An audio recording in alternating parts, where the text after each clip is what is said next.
চাই, 1 নাকি 2 থেকে 73? কোনটা? শাইখের আলোচনার বিষয় ওই 1 নম্বর ফিরকার পরিচয়, আহলুস সুন্নাত ওয়াল জামাত তথা ফিরকায়ে নাজিয়ার বৈশিষ্ট্য ও পরিচয়। অত্যন্ত গুরুত্বপূর্ণ আলোচনা। হয়তো এই আলোচনার সময় শয়তান আপনাদের প্রতি হামলা করতে পারে, অর্থাৎ মনোভঙ্গের কারণ করবে, অথবা বলবো চলে উঠে যায়। কেননা আপনাদেরকে শয়তান চাইবে না আহলুস সুন্নাত ওয়াল জামাতের অন্তর্ভুক্ত হন। শয়তানের কাজই এটা, আমাদেরকে 2 থেকে 73 মধ্যে নিয়ে যাবে। বুঝতে পেরেছেন ব্যাপারটা?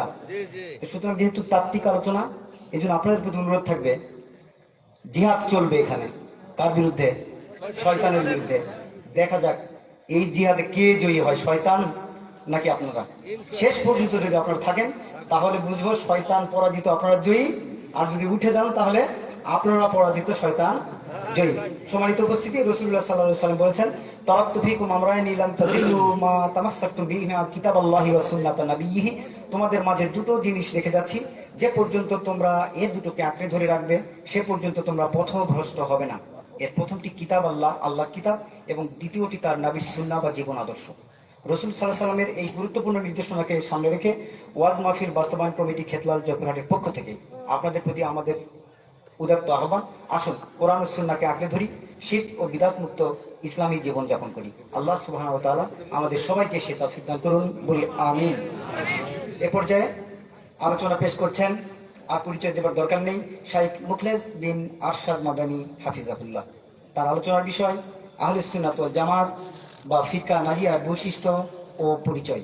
আসুন উপভোগ করি, শয়তানের বিরুদ্ধে জিহাদ করতে করতে উপভোগ করি শাইখের আলোচনা। ধন্যবাদ সবাই।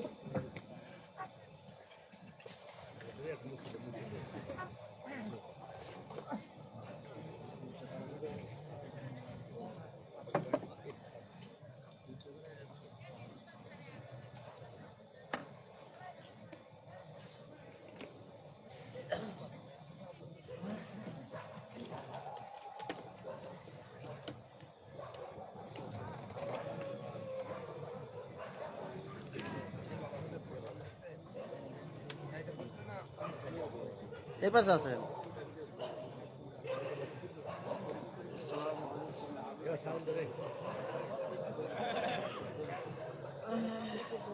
এই পাশে অনেক জায়গা ফাঁকা আছে।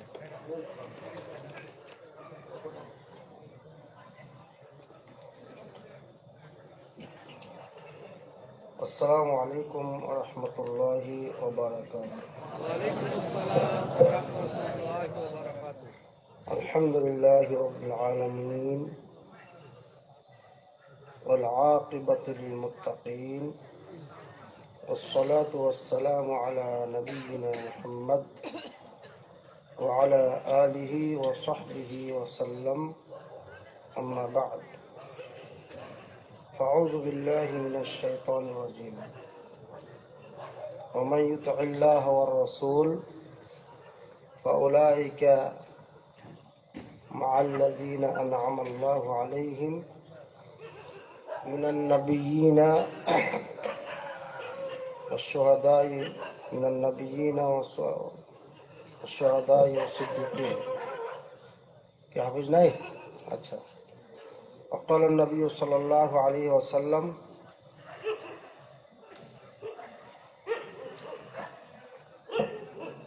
افترقت النصارى على 71 فرقة واليهود على 72 فرقة وستفترق أمتي على 73 فرقة كلها في النار إلا ملة واحدة.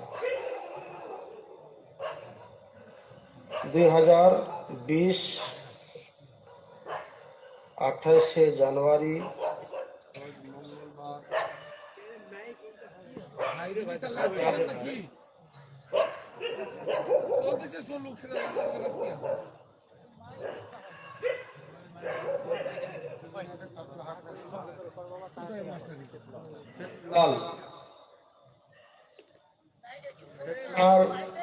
পাইলট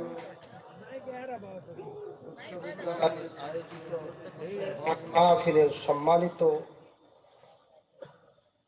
সভাপতি আলহাজ মোহাম্মদ আব্দুল হান্নান হবে না তো হান্নান আলী প্রামাণিক, সহকারী অধ্যাপক মুর্তজাপুর কলেজ এবং প্রধান জনাব মোহাম্মদ সিরাজুল ইসলাম গুরু, আমন্ত্রিত ওলামায়ে কেরাম, আজম সামনে উপস্থিত দিন দরদি, ইসলাম দরদি ভাই ও পর্দা মা ও বোনেরা, আজকের আলোচ্য বিষয় আপনারা ইতিমধ্যে শুনেছেন, যার নাম আরবিতে বলা হয় আত-তাইফাতুল মানসুরা। এক নম্বর নাম এটা। দুই নম্বর আল ফিরকাতুন নাজিয়া।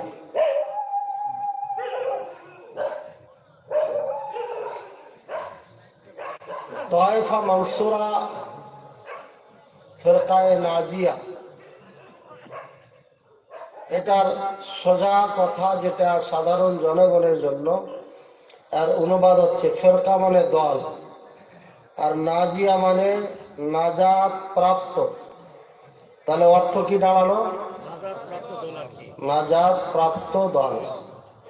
নাজাত কিসের থেকে পেয়েছে? জাহান্নাম থেকে। অর্থাৎ জাহান্নাম থেকে নাজাত প্রাপ্ত দল, এই সম্পর্কে আজকের আলোচনা। আল্লাহ নবী সাল্লাল্লাহু আলাইহি ওয়াসাল্লাম বলেছেন, হাদিসটি আবু দাউদে আছে, মুসনাদ আহমদে আছে এবং অগণিত কিতাবের মধ্যে হাদিসটি আছে। হাদিসটি সহিহ। আর এই হাদিসটা নিয়ে দ্বিমত কাউরি নাই, কারণ সবাই বলে এই হাদিসটি। সেটি হচ্ছে, হাদিসটা পড়ার সময় আমার একটু উল্টাপাল্টা হয়েছে, কেন অন্য মানুষ তো ছিলাম তো, এই জন্য একটু উল্টাপাল্টা হয়েছে। প্রথমে ইহুদি, তারপরে খ্রিস্টান, নাসারা, তারপরে মুসলিম। ইহুদিরা ৭১ দলে বিভক্ত হয়েছিল। ইফতারাকাতিল ইহুদ আলা ৭১ ফিরকা। কত দলে ভাই? ৭১ দলে। কারা বিভক্ত হয়েছিল? ইহুদিরা। আর النصارى على ৭২ ফিরকাতান। আর নাসারারা আপনার ৭২ দলে বিভক্ত হয়েছিল। ওয়াসাতাফতারিকু উম্মতি,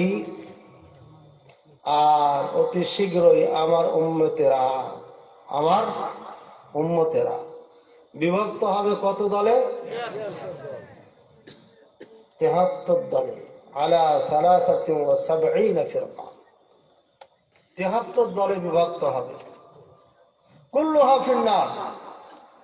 নবী করিম সাল্লাল্লাহু আলাইহি ওয়াসাল্লাম বলেন যে সবাই জাহান্নামে, ইল্লা মিল্লাতান ওয়াহিদা, শুধু একটি দল এটি জান্নাতে যাবে, বাকি সবাই জাহান্নামে যাবে। বলেন সুবহানাল্লাহ। সুবহানাল্লাহ কেন বললাম? এটা আশ্চর্য যে ৭৩ দলের মধ্যে ৭২টাই জাহান্নামী, একটি শুধু জান্নাতে যাবে। সুবহানাল্লাহ বলার কারণটা বলছি, আশ্চর্য। এই কোরআন অক্ষত না? অক্ষত না? অক্ষত না? এর মধ্যে কোনো ত্রুটি আছে? অক্ষত একটি বিধান আল্লাহ পাক রব্বুল আলামিনের পক্ষ থেকে আমাদের সামনে আছে। তারপরও আমরা কেমনে ৭২ দল ৭৩ দল হয়ে গেলাম আর ৭২টাই জাহান্নামে চলে যাবে? এটা কি যেমন তেমন কথা নাকি? বলবেন হুজুর তাহলে তো আহলে কোরআন যারা, তারা ঠিক আছে, ওরা এটা ধরেছে, ওরা হাদিস মানে না। যারা কোরআন মানে হাদিস মানে না এ কথা বলে, মুখে যদি একবার বলে এ কথা, মন থেকেও না, মুখে যদি একবার বলে যে আমি কোরআন মানি, হাদিস মানি না, নাউজুবিল্লাহ, নবী করিম সাল্লাল্লাহু আলাইহি ওয়াসাল্লামের কথা মানি না, যদি একবার উচ্চারণ করে তাহলে অরিজিনাল কাফের, চিরকাল জাহান্নামী, কোনোদিন জান্নাতে যেতে পারবে না। আর যদি বিশ্বাস করে বলে তাহলে তো কথাই নাই, ওর বলাও লাগবে না। ও যদি বিশ্বাস করে তাহলে মুখে উচ্চারণই করা লাগবে না, তাহলে সে অরিজিনাল কাফের, চিরকাল জাহান্নামী, কোনোদিন জান্নাতে যেতে পারবে না। এটা কি বুঝতে পারলেন? এটা বানাওয়ার কথা আমার না। নবী করিম সাল্লাল্লাহু আলাইহি ওয়াসাল্লাম বলছেন সায়াতি ফি আখির জামান কওম আও রিজালুন, আমার শেষ জামানায় উম্মতের মধ্যে একটা দল আসবে, এরা ইয়াত্তাকিউনা আলা আরিকাতিহি, তারা চেয়ারে বা কোনো কিছুতে বা হিলাতে থাকবে, খুব ভাব নিয়ে বসে থাকবে। এরা কথা বুঝছেন? এরা করবে কি? বলবে নাহনু নুমিনু বিকিতাবিল্লাহ, আমরা এই কোরআনের প্রতি ঈমান এনেছি, এটা মানি, আর নবীর হাদিস এগুলো আমরা মানি না। নাউজুবিল্লাহ, এই কথা বলবে। মনে রাখবে ওরা হচ্ছে এই উম্মত আমার উম্মতের কেউ না, এরা অরিজিনাল কাফের, এরা মুসলিম না। এরা 300 শতাব্দীতে আবির্ভাব ঘটেছিল এই দলের। ওলামায়ে কেরামদের কুঠার আঘাতে ধ্বংস হয়ে গিয়েছিল তারা, আবার নতুন করে মাথা চাড়া দিয়েছে এই বর্তমান 2015 সাল থেকে। সাবধান, সতর্ক থাকবেন। আপনার ছেলেরা মেয়েরা কাদের সাথে উঠা বসা করে, চলাফেরা করে, আপনি কার সাথে চলাফেরা করেন, এটা খুব সাবধানে থাকবেন, কারণ সুকৌশলে আপনাকে বেঈমান বানাচ্ছে। ভাইরা আমার, খুব আশ্চর্য কথা যে কোরআন থাকা সত্ত্বেও 72 দল জাহান্নামে চলে যাবে এই উম্মতের। মানে কি? এখানে 73 জন মনে করেন মানুষ আছে, বা 73,000 মানুষ আছে। 73,000 মানুষের মধ্যে 72,000ই জাহান্নামী। বলেন নাউজুবিল্লাহ, কত ভয়ঙ্কর কথা না? এখানে আমরা যদি মনে করেন যে কথার কথা 73 জন মানুষ আছে, 72 জনই যদি জাহান্নামী হয়ে যায় তাহলে বিপজ্জনক না? সারা জীবন যে ইবাদত করলাম, নামাজ পড়লাম, হজ করলাম, যাকাত দিলাম, এগুলো সব বাদ হয়ে যাবে। এজন্য আজকের মাহফিল কমপক্ষে হাতছাড়া করা যাবে না। আর আমি আল্লাহকে সাক্ষী রেখে বলছি, আমি দেওবন্দ আর মদিনার এলেমকে সামনে রেখে বলছি, আল্লাহ পাক রব্বুল আলামিন সাক্ষী, আমি স্বার্থপরের মতো কাউরির পক্ষে একটিও কথা বলবো না ইনশাআল্লাহ। যদি আমি বলি তাহলে জেনে শুনে যদি বলি আমি, আল্লাহ যেন আমাকে পাকড়াও করে, আল্লাহর কাছে আমি ধরা খাবো। আল্লাহকে সাক্ষী রেখে বলছি, জেনে শুনে একটিও শব্দ কখনো কাউরি পক্ষ টেনে কথা বলবো না। আজকে হাদিসের ব্যাখ্যা সঠিক যেটা সেটাই দিব, যারা পড়বে পড়বে, যারা পড়বে না পড়বে না, যারা এর আওতা আসবে আসবে, যারা আসবে না আসবে না, চলে যাবে, আমার করার কিছু না। কি ভাই বুঝতে পারছেন আমার কথা? ক্লান্ত হয়ে গেছেন নাকি? একটু জায়গা চেঞ্জ করে নড়াচড়া করে বসেন। অনেকে ভয় করতেছেন যে জানি না হুজুর কি যে করে আজকে।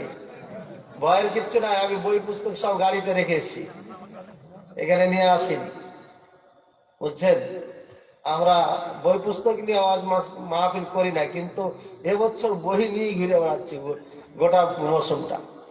ভাইয়েরা আমার, আল্লাহ নবী সাল্লাল্লাহু আলাইহি সাল্লাম এই বাণী বলেছেন, এটা যে বাস্তবভাবে তার প্রমাণ আজকের মাহফিল আমি দিয়ে যাব ইনশাআল্লাহ। কোন মৌলবীর ক্ষমতা নাই এই বক্তব্যকে প্রত্যাখ্যান করবে ইনশাআল্লাহ, জোর গলায় বলে যাচ্ছি। দেখেন, আপনি 72-এর মাঝে পড়েন না, ওই একজনের মাঝে পড়েন। আল্লাহ নবী বলছেন 72টাই কাতার বা দল এরা জাহান্নামে চলে যাবে, আর একটি দল এটি শুধু জান্নাতে যাবে। আল্লাহু আকবার। ইয়া রাসূলুল্লাহ, মান হিয়া আও মা হিয়া, সে দলটি কি? এবার রাসূল সাল্লাল্লাহু আলাইহি ওয়াসাল্লাম বলছেন, ভালো করে শুনেন, মা আনা আলাইহি,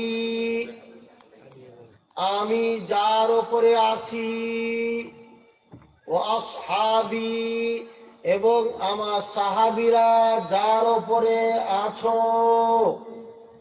বক্তব্য দিচ্ছেন নবী সাল্লাল্লাহু আলাইহি ওয়াসাল্লাম, সাহাবা কেরামরা বোঝাচ্ছেন, আমি যে ধর্মের ওপরে আছি, আমি যে দ্বীনের ওপরে আছি, আমি যে নিয়ম নীতির ওপরে আছি, এই নিয়ম নীতির ওপরে এবং তোমরা যে নিয়ম নীতির ওপরে আছো, আমি এবং তোমরা মানে সাহাবীরা, আমি এবং তোমরা যে নিয়ম নীতি যে পথ পদ্ধতির ওপরে আছি, এই পথ পদ্ধতির ওপরে যারা থাকবে এরাই শুধু জান্নাতি, আর বাকি সবাই জাহান্নামী। বলেন নাউযুবিল্লাহ। নবী করিম সাল্লাল্লাহু আলাইহি ওয়াসাল্লাম কোথায় ছিলেন? কোন পথের উপর ছিলেন? কোন নিয়ম নীতিতে ছিলেন? এবার এটা আমাদের দরকার, ঠিক আছে না? কোন নিয়ম নীতিতে ছিলেন নবী সাল্লাল্লাহু আলাইহি ওয়াসাল্লাম? একেবারে সহজ কথা। কোন নিয়ম নীতিতে ছিলেন, এটা একেবারে সহজ কথা। বলে কেমনে? দেখা দিচ্ছি। এটা কি?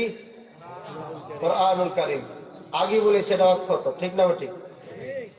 এতে কোনো ভুল ত্রুটি আছে? যদি কেউ মনে করে ভুল ত্রুটি আছে, মুসলিম থাকবে? কাফের হয়ে যাবে। একটা অক্ষর যদি অস্বীকার করে কাফের হয়ে যাবে। কিন্তু এটাকে পুরা 30 পারার সাথে আরো 10 পারাকে যোগ করছে একদল। কারা ওরা? ওরা কারা যোগ করছে? ওরা কারা? আরে ভাই, কাফের ফতুয়া পড়ে, আমি ফতুয়া চাইনি। ওরা বলতেছে 30 পারা কোরআন না, আরো 10 পারা ছিল। আবু বকর ওমর রাদিয়াল্লাহু তাআলা আনহুমা এই দুইজনে ক্ষমতা দেখিয়ে ওই 10 পারাকে কবর দিয়ে দিয়েছে। ইমাম মাহদী যখন আসবে তখন ওই 10 পারার সাথে নিয়ে আসবেন। এরা কারা? ওই যে একজনই পাওয়া গেছে। এর মানে এই লোকটাই বক্তব্য শোনেন, আর বাকিরা হুচুকে বাঙালিতে আছেন নাকি? ভাই খুব সাবধান। আজকের বক্তব্য হচ্ছে দর্স, ক্লাস। এখানে কোনো আপনার রং তামাশা করা হবে না। এজন্য এই ক্লাস যদি মিস হয়ে যায় তাহলে হয় জান্নাত না হলে জাহান্নাম যাবেন। কিন্তু যদি এই ক্লাস নেওয়ার পরে চেষ্টা চালিয়ে যান, পারেন না পারেন সেটা পরের কথা, বিশ্বাস করে যদি চেষ্টা করে যান, আল্লাহর কসম আপনি নিশ্চিত জান্নাতি, নিশ্চিত জান্নাত যাবেন, কোনো সন্দেহ নাই। এজন্য আজকের ক্লাস মিস করা যাবে না। ভাইয়ার আমার, ক্লাস কথা যখন বললাম তো আরেকটা মনে আসলে, এর মানে আমি শিক্ষক, আপনারা ছাত্র নাকি? জি না, আমরা সবাই ছাত্র। আমিও ছাত্র, আপনারাও ছাত্র, ঠিক আছে? আমার থেকে অনেক বিজ্ঞ আলেমের দিন এখানে থাকতেই পারে। অনেক ভাই আছেন না? নাই, থাকাটাই স্বাভাবিক। সুতরাং আমি প্রথমে নিজকে ছাত্র মনে করছি, আর আপনারাও ছাত্র, একে অপরে বলা বলি করবো, ঠিক আছে? আমরা মাহফিল করে পালিয়ে যাই না। প্রশ্ন পর্ব থাকবে, আজকে আছে কিনা? থাকবে ইনশাল্লাহ। প্রতিপক্ষ না দিলে আমি দেব সুযোগ। ভাইয়ের আমার, অক্ষত না? অক্ষত না? এবার কোরআনের পরে এই কোরআন বুঝবো কিভাবে? আল্লাহ বলছেন আকিমুস সালাহ, সালাত কায়েম করো, নামাজ পড়ো, ঠিক আছে না?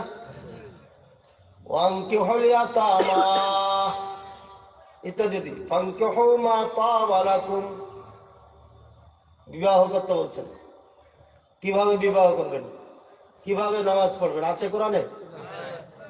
কোরআনে কি বিবাহের কথা আছে? বিবাহ এভাবে করতে হবে? আরে ভাই, কেমন কথা বললেন ভাই? আজকে প্রথম মাহফিল নাকি এখানে? অষ্টম মাহফিলে এখনো জানেন না কোরআনে বিবাহ পড়ার নিয়ম আছে না নাই? কোরআনে বিবাহ পড়ার নিয়ম নেই। কোরআন বলছে বিয়ে করো, আর নবী করিম সাল্লাল্লাহু আলাইহি ওয়াসাল্লাম হেডলাইনে ব্যাখ্যা দিচ্ছেন কিভাবে বিয়ে করতে হবে। যে মেয়ের বাবা বলবে, এ আব্দুল করিমের ছেলে আব্দুল্লাহ, তোমার সাথে আমার মেয়ে ফাতেমা বা আয়েশা বা কুলসুম উমুকের বিবাহ দিলাম এত টাকা দেন মোহরের পরিবর্তে বা বিনিময়ে, তুমি কি স্ত্রী হিসাবে কবুল করলা? ছেলেটা বলবে জি কবুল করলাম। এই বিয়ে করার নিয়ম, এটা নবী করিম সাল্লাল্লাহু আলাইহি ওয়াসাল্লাম শিখিয়ে দিয়েছেন। ঠিক আছে? হ্যাঁ, আপনারা যে দুজন সাক্ষী পাঠান, একজন উকিল বাপ পাঠান, ওটা কে শিখেছে? ওটা নবী শেখান নাই, এটা এদেশের মোল্লা শিখেছে। এই মোল্লা 14 গোষ্ঠী যদি খুঁজে কোনো কেতাবও খুঁজে পাবে না এই নিয়ম। আরে হাদিস করার তো দূরের কথা, কোন বইও লেখে না এই নিয়মটা। কোন মাযহাবে 4 মাযহাব আছে না, 4 মাযহাবের বইও নাই।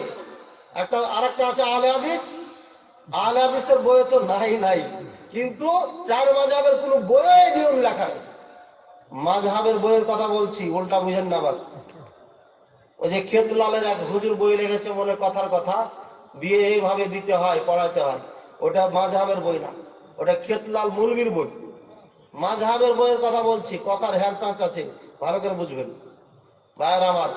বিবাহ কিভাবে করতে হবে নবী করিম সাল্লাল্লাহু আলাইহি ওয়াসাল্লাম নিজে করে পড়িয়ে দেখিয়ে দিয়েছেন। ওই যে হাদিস বুখারী ভুলে গেছেন, একজন সাহাবী এসে বলছেন, ইয়া রাসূলুল্লাহ সাল্লাল্লাহু আলাইহি ওয়াসাল্লাম, আমি বিয়ে করতে চাই, যদি আপনি সম্মতি দেন। ঘটনা লম্বা। নবী করিম সাল্লাল্লাহু আলাইহি ওয়াসাল্লাম বলছে, যাওয়াজতুকাহা, ওর সাথে তোর বিবাহ দিয়ে দিলাম, তোমার বিবাহ দিয়ে দিলাম। নবী বলছে বিবাহ দিয়ে দিলাম, আর বলছে কবুল করলাম। কবুল করলাম কি না এটা ও হাদিসে উল্লেখ নেই, কিন্তু নবী সাল্লাল্লাহু আলাইহি ওয়াসাল্লাম বিবাহ দিয়ে দিলাম, আর ও তো আগে বিয়ে করতে চেয়েছে, আমার মনে হয় ওটাই কবুল হয়ে গেছে। ঠিক আছে, ইজাব আর কবুল। বিবাহ দিবে ওলি ছাড়া বিবাহ হবে না, মনে রাখেন। মাসালা উল্টাপাল্টা হওয়ার কারণে আজকে মেয়ে ছেলে পালিয়ে যাচ্ছে। কোটিপতি মেয়ে, সম্ভ্রান্ত ফ্যামিলির মেয়ে, কুচকুচা কায়লা মেলা সাতাল মাতাল, চিনে না জানার, হঠাৎ চলে গেছে। এই যে আল্লাহ সাক্ষী আছে, আমি জেনে শুনে বলছি, আপনার দিনাজপুরের ঘটনা। আমার ওরা 4-5 দিন আগে ফোনটা গেছে, বিবাহ করেছে, মুসলমান হবে, ও মুসলমান হয়নি, 2 সন্তানের মা বানিয়ে দিয়েছে। এরপর আমাদের বক্তব্য শোনার পরে বলছে স্বামীর কাছে আর যাবো না, এখনো ও নাকি কাটে নাই, বুঝলেন তো? ও কাটবে না, তাহলে মুসলমান হয়েছে নাকি? ও কোনোদিন মসজিদে যায় না, মাঝে মাঝে জুমাতে ধাক্কা দিয়ে পাঠাইছে তাকে, কিন্তু ওটা কাটিনি, তাহলে বোঝা যাচ্ছে মুসলমান হয় নাই। এই বোকা নারী, এই বোকা মেয়ে, তুমি মুসলমানদের মেয়ে, তুমি মুসলমান ঘরে জন্মগ্রহণ করেছো, তুমি আল্লাহকে বিশ্বাস করো, তুমি কিভাবে এই চামার মুচির সাথে বিবাহ বসলা? বেয়াদব মেয়ে কোথাকার, একে বেয়াদব বানিয়েছেন আপনি। এই মেয়েটাকে ধর্ম শিক্ষা দেন নাই, ওকে ন্যাংটা করে পাইলট স্কুলে পড়াইছেন, লাফাইতে এসছে, লাফাইতে গেছে, ধর্মই বলে কিছু বুঝে না। ও সাঁতার মনে করে মানুষ, ও মানুষ, তোর সমস্যা কি? পার্থক্য নেই ওর কাছে, কিছু পার্থক্য নাই। এই জন্য ও বিয়ে করেছে। এটা দোষ আপনার, মেয়েটার না। লাগাম ছাড়া মেয়েকে ছেড়ে দিয়েছেন, যার কারণে পথভ্রষ্ট হয়েছে। 2 সন্তানের মা হওয়ার পরে ওর যখন সব ঠান্ডা মান্ডা হয়েছে, তখন বুঝে এসছে। কথা বুঝেছেন? এবার রাগ করছেন নাকি? হ্যাঁ, মুরব্বীরা রাগ করতে পারেন, কিন্তু যুবকেরা কাছে ঠিকই আছে। যা হোক, কথায় ওদিকে চলে গেলাম। নবী করিম সাল্লাল্লাহু আলাইহি ওয়াসাল্লামের বিবাহের নিয়ম হচ্ছে এটা। মেয়ের বাবা বলবে, আমার মেয়ের বিবাহ তোমার সঙ্গে দিলাম, আরো বলবে আমি কবুল করলাম, বিয়ে হয়ে গেছে। বুঝছেন? এই ঘটনা আমার সাথে হয়ে গেছে। ওস্তাদ এরাবিয়ান, ওই যে লেবানন শুনছেন তো নাম না, শিয়ারা দখল করে নিয়েছে, ওখানকার ওস্তাদ, উনি ক্লাসে পড়াচ্ছেন, তো বিবাহ পড়াচ্ছেন, সিস্টেম এভাবে বলছেন। বললাম যে ওস্তাদ আবার বলেন। তো বলছে কথার কথা, যেমন আমার মেয়ে, ওর নাম, মেয়ের নাম সারা, আমার মেয়ে সারা আমি বিবাহ দিলাম, তোমার সাথে দিলাম, কথার কথা। আমি বললাম সাথে আমি বললাম কবুল করলাম। মেয়ের বয়স মাত্র 6-7 বছর, বুঝলেন?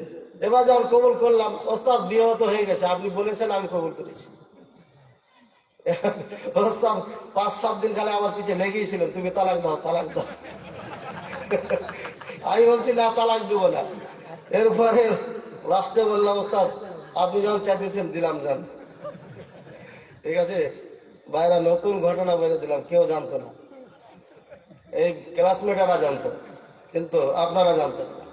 এইভাবে কেউ যদি বিবাহ দিয়ে দেয় হাসতে হাসতে, মজাক করে, আর যদি যুবক বলে যে কবুল করলাম, বিয়ে হয়ে গেছে, বুঝছেন তো? এবার সাবধান, যেখানে সেখানে বলেন না।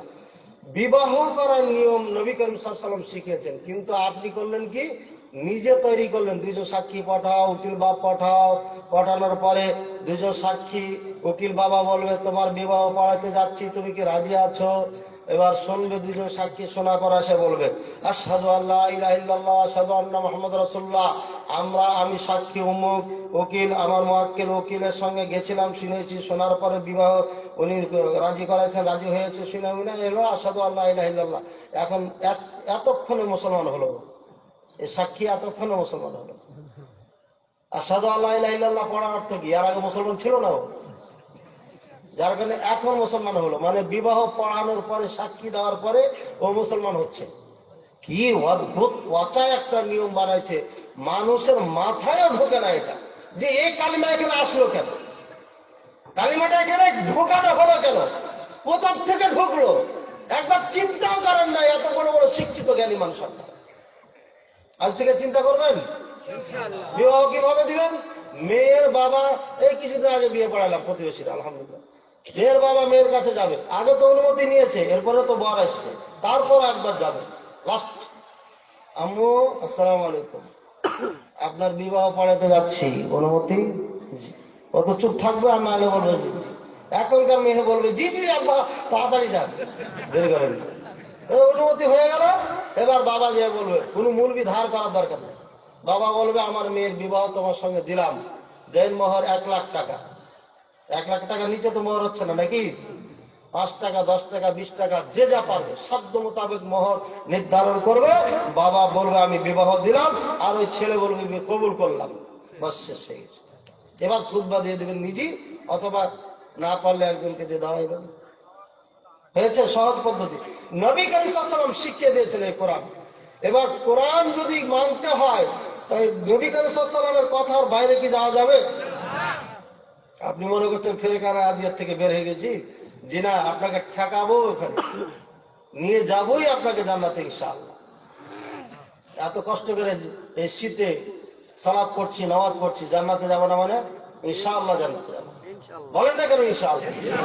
নাকি সন্দেহ আছে আপনার? সন্দেহ থাকলেও দূর হয়ে যাবে আজকে। এই যে নবী করিম সাল্লাল্লাহু আলাইহি ওয়াসাল্লাম এই কোরআনের ব্যাখ্যা কারক, এই ব্যাখ্যা দিতে দিতে দিতে দিতে দিতে লাখ লাখ হাদিস হয়ে গেছে। ইমাম আহমদ রাহিমাহুল্লাহ 10 লক্ষ হাদিসের হাফেজ ছিলেন, বলেন সুবহানাল্লাহ। ইমাম বুখারী রাহিমাহুল্লাহ, এনারা এক যুগের মানুষ। ইমাম বুখারী রাহিমাহুল্লাহ 2 লক্ষ হাদিসের হাফেজ ছিলেন, মতান্তরে 6 লক্ষ। 2 লক্ষ কেন এটা বলছি? 2 লক্ষ তাদরিবুর রাবির মধ্যে উল্লেখ করা আছে 2 লক্ষের কথা, আর এটা হচ্ছে সব থেকে শুদ্ধ বেটার সূত্র। 2 লক্ষের মধ্যে 1 লক্ষ ছিল বিশুদ্ধ হাদিস, আর 1 লক্ষ ছিল বানাওয়াট তৈরি করা জাল হাদিস এবং দুর্বল হাদিস। কত লক্ষ ছিল? ইমাম বুখারী রাহিমাহুল্লাহ যখন মারা যান, তখন উনি 1 লক্ষ জাল আর দুর্বল হাদিসকে সাথে করে বুকে করে ধরে নিয়ে কবরে নিয়ে চলে গেছেন, দুনিয়াতে নাই। ঠিক বললাম না ভুল বললাম? জি জোরে করে বলেন না, ভয় করছেন কেন? আগে বলিনি যে সবাই ছাত্র, আমরা সবাই ছাত্র বলছি, তো ভয়ের কি আছে? ভাই কেউ মারা গেলে কি কিছু নিয়ে যায়? ইমাম বুখারী রাহিমাহুল্লাহ 256 হিজরিতে মারা যান, খাত্তাং গ্রামে তাকে দফন করা আছে, এখানে তার কবর, আফগানিস্তানের। ভাইরা আমার, এই গ্রামে 2000 নাকি 256 হিজরির সময়কার কথা। ওই সময় আপনার 1 লক্ষ জাল দুর্বল অচল হাদিস ছিল। এখন বলবেন যে নবী করিম সাল্লাল্লাহু আলাইহি ওয়াসাল্লামের হাদিস কি আবার দুর্বল হতে পারে? কথা এরকম অনেক সময় আসে না মনের মধ্যে, তো আসার কথা। আরে নবীর কথা দুর্বল হয় কেমনে? নবীর কথা বানাওয়াট হয় কেমনে? হুজুর বললেন কি আপনি? জি বানাওয়াট হয়। আমি বললাম বিবাহ এভাবে দিতে হবে, মেয়ের বাবা বলবে আমার মেয়ে অমুক মেয়ের বিবাহ তোমার সঙ্গে দিলাম, আর ও বলবে কবুল করলাম। আর আপনি যাওয়ার পরে বলবেন, বাসায় গিয়ে আপনার ওয়াইফকে বলছেন, আরে মাজারি সাহেব এসে কি করেছেন জানেন, ওনার মেয়ের বিবাহ একজনের সাথে দিয়েছে মাহবি। উল্টা হলো না? হলো না? এটা কি আমার কথা ছিল? এটা হচ্ছে জাল হাদিস। নবীর কথাকে চেঞ্জ করে একটা তৈরি করে দেয়। এই যে তৈরি করে দিয়ে বলে যে এটা নবী সাল্লাল্লাহু আলাইহি ওয়াসাল্লাম বলেছেন, এটা হচ্ছে জাল হাদিস। আর এটা কেমনে চিনলেন, কেমনে জানলেন? বিরাট বড় ইতিহাস। আর এই জন্য তো আপনার দাওরা হাদিসের পরে 8 বছর লেখাপড়া করতে হয়েছে। কত বছর? 8 বছর। এই হাদিস শিখতে হলে পরে আরো 1000 বছর পড়তে হবে। এটা সাগর একটা। ভাইয়ের আমার, এই হাদিসগুলোকে ওলামায়ে কেরাম যাচাই বাছাই করে করে জালগুলোকে একদিকে করেছে। এই জালের সিরিজ তৈরি করেছেন। আমার ঘরে 21 খণ্ডের আছে, মোটামুটি আপনার 10,000 হাদিসের সিরিজ আছে আমার ঘরে, জাল হাদিসের সিরিজ। এটা চলবে না, এই যুগে এটা আছে।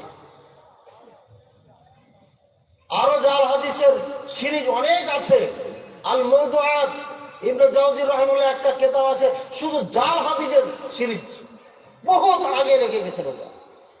তো এইভাবে জাল হাদিসগুলো আমাদের ভিতর ঢুকে গেছে। উতলুবুল ইলমা ওয়ালাউ বিশাইন, ইলম অর্জন করো যদি চীন দেশেও যেতে হয়। চীন দেশের মানুষ আরবি জানে না, ওখানে ইলম কেন শিখতে যাবেন? হাদিসটা দুর্বল না জাল? জাল তৈরি করেছে এটা। মক্কায় মদিনায় যেতে বলবে, তা না করে যেতে বলছে চীনে। বুঝছেন? বারবার নবী করিম সাল্লাল্লাহু আলাইহি ওয়াসাল্লামের যে হাদিস, অগণিত হাদিস, এই হাদিসকে আপনার ওলামায়ে কেরাম যাচাই বাছাই ছাঁটাই করে কুস্তি পাথরের মতো নিয়ে এসে বইয়ে লিখেছেন।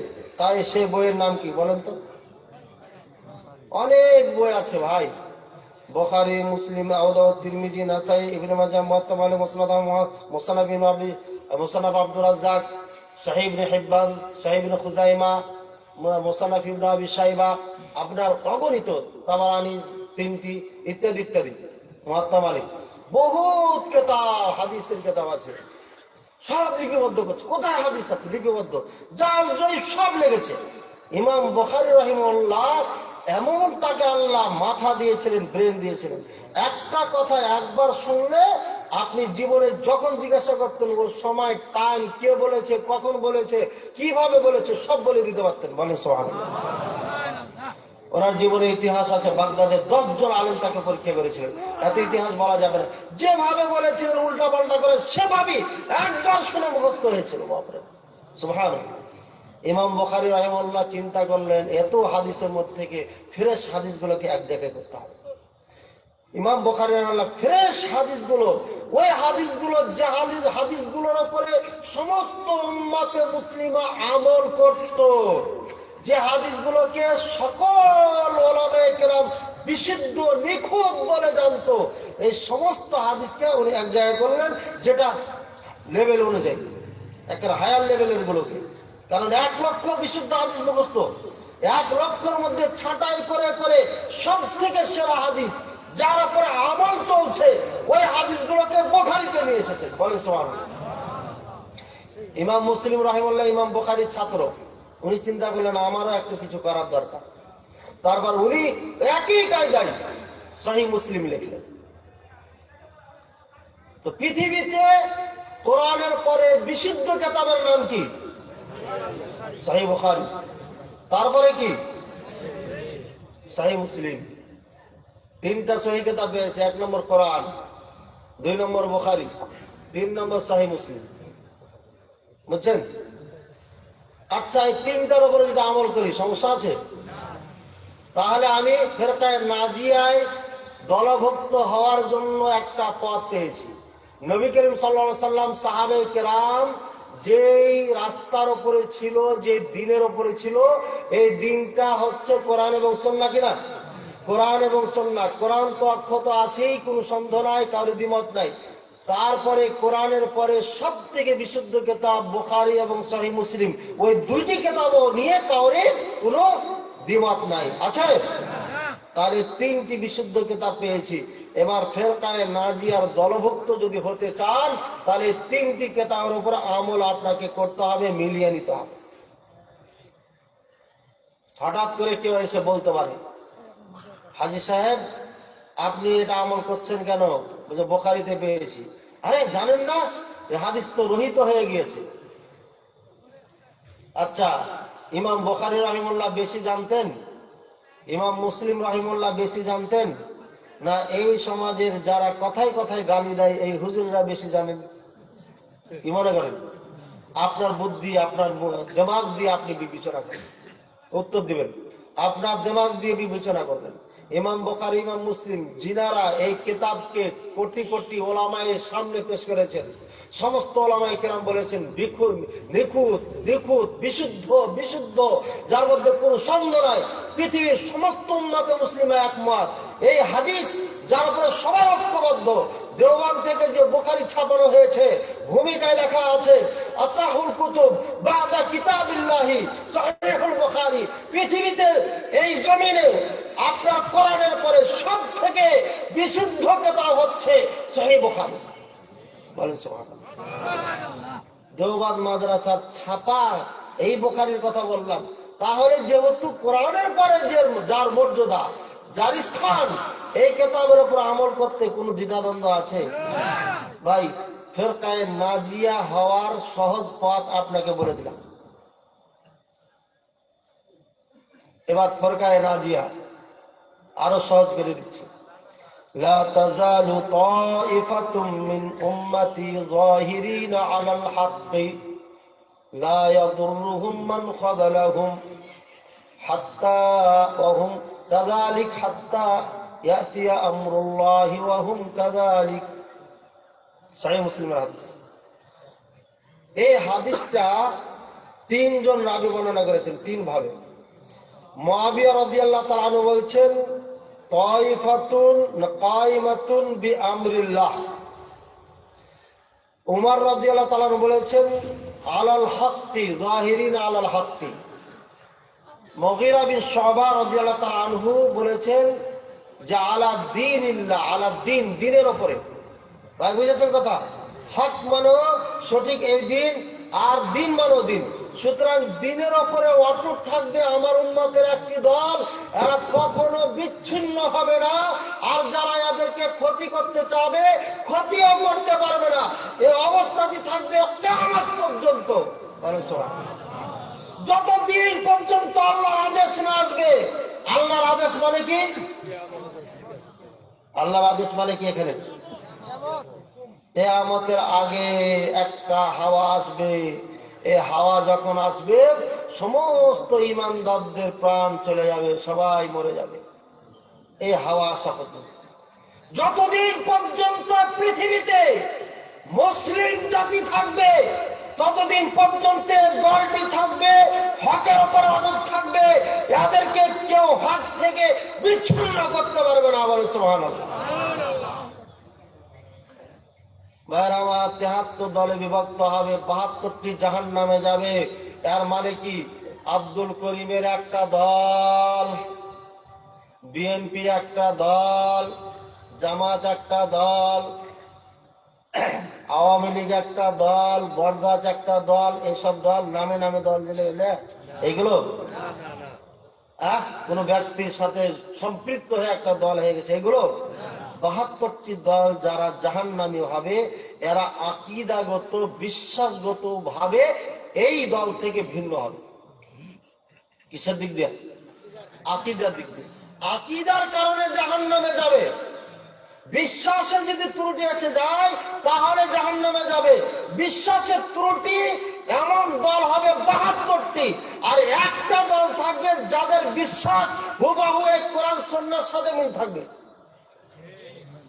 কথা বুঝেছেন? আজকে যদি ধৈর্য ধারণ করতে পারেন তাহলে বিশ্বাসগতভাবে ৫৫টা আপনার কোরআন সুন্নাহর সাথে আমাদের বিশ্বাসের মিল নেই।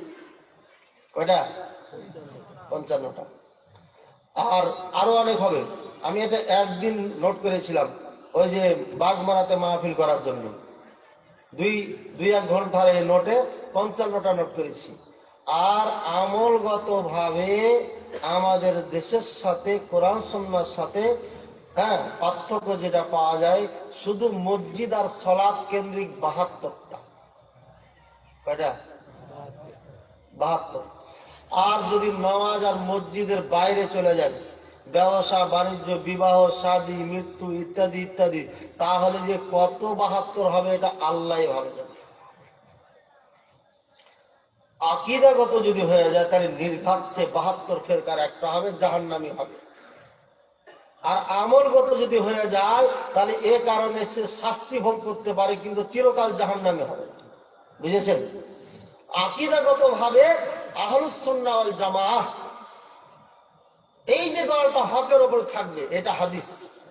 এই হাদিসের ব্যাখ্যা পৃথিবীর সব থেকে সেরা আলেম, যিনি 10 লক্ষ হাদিসের হাফেজ ছিলেন, কে উনি বলেন তো?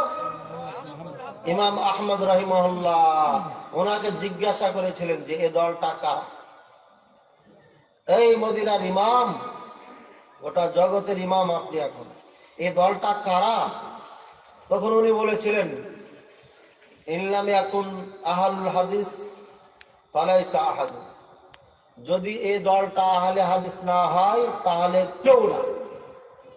মানে কি? এই দল যেটা হকের উপর থাকবে সেটা হচ্ছে আহলে হাদিস। কথা বুঝেছেন? এখানে কি আহলে হাদিস আছেন? কে আছেন? আপনি আহলে হাদিস? আপনি কয় লক্ষ হাদিস মুখস্থ আছে আপনার? হাদিস মুখস্থ নয়, তোমার আহলে হাদিস। হ্যাঁ? হাদিস মুখস্থ নয়, আহলে হাদিস।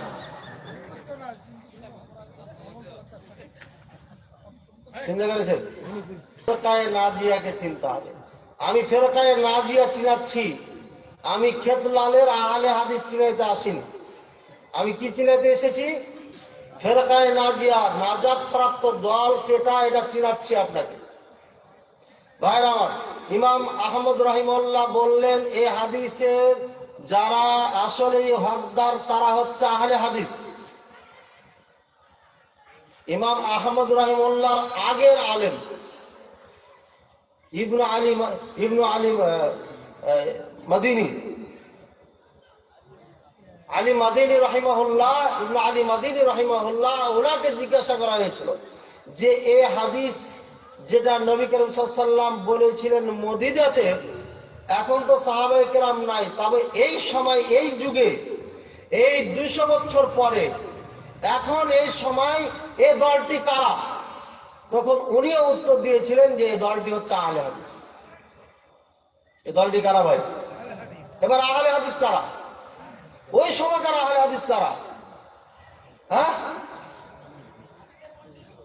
হাদিসের পণ্ডিত ইমাম বুখারী? না, ইমাম বুখারী ছিলেন?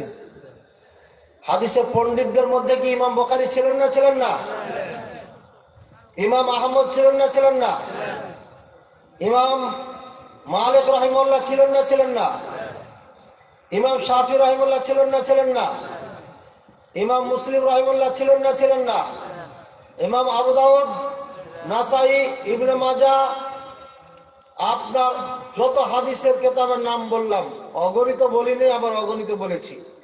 এই হাদিস যারা লিপিবদ্ধ করেছে, যারা এই হাদিস সব সময় চর্চা করতেন, হাজার হাজার হাদিস মুখস্থ ছিল, এই সমস্ত লোকগুলোকে আহলে হাদিস বলা হতো।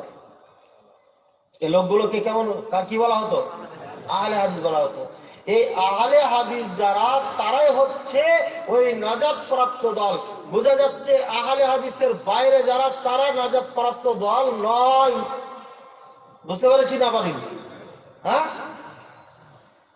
ভাইরা আমার, এবার কথা হলো, ইনি আহলে হাদিস যে দাবি করছেন, ইনার দাবিটা ঠিক আছে না নাই? এবার আপনি উত্তর দিবেন, আমার উত্তর দেওয়া লাগবে না। আহলে হাদিস ওই সময়কার হাদিস বিশারদ, যাদের লক্ষ লক্ষ হাদিস মুখস্থ ছিল, ওই হাদিস বিশারদ যদি নাজাত প্রাপ্ত দল হয়, এবার আপনি তাদের অনুসরণ করবেন না ওই 72 ফেরকা যেটা গুমরা হয়ে গেছে তাদের অনুসরণ করবেন? বলেন, কাদের অনুসরণ করবেন? আহলে হাদিসদের অনুসরণ করবেন না অন্য দলের অনুসরণ করবেন? তাহলে এবার আহলে হাদিসের অনুসরণ করলে আপনার নাম কি হবে? আহলে হাদিস হবে না? হবে না? এই জন্য লোকটা আহলে হাদিস বলে। হুজুর বুঝে আসলো না, আর একটু বুঝাবো। এখানে আওয়ামী লীগ করেন এমন একজন সাধারণ মানুষ, হাল বেয়ে খান, ভ্যান চালান, এমন কেউ আছেন আওয়ামী লীগ করেন, বিএনপি করেন? আরে একজন সাহস করে দাঁড়ান না কেন? এই যে বিএনপি করেন, বিএনপির মানুষের সাহস কত রকম? আজ থেকে 3 বার আমি মাহফিলে জিজ্ঞাসা করলাম, আমার গ্রামে জিজ্ঞাসা করেছি, হ্যাঁ, পুরা খাদ্যমন্ত্রী ডাপট, পুরা এলাকা তাদের মাহফিলের সব মেহমানগণ আওয়ামী লীগের নেতা, তারপরে একজন দাঁড়িয়ে বলছে আমি বিএনপি করি, আর আজকে উনিও দাঁড়ায়। সাহস তো কম না আপনার? বসেন, তাড়াতাড়ি বসেন, সাবধানে যায়েন যাওয়ার সময় ভাইয়ার আমার। আচ্ছা, বিএনপির গঠনতন্ত্র কি পড়েছেন আপনি? গঠনতন্ত্র কি আছে বলেন তো?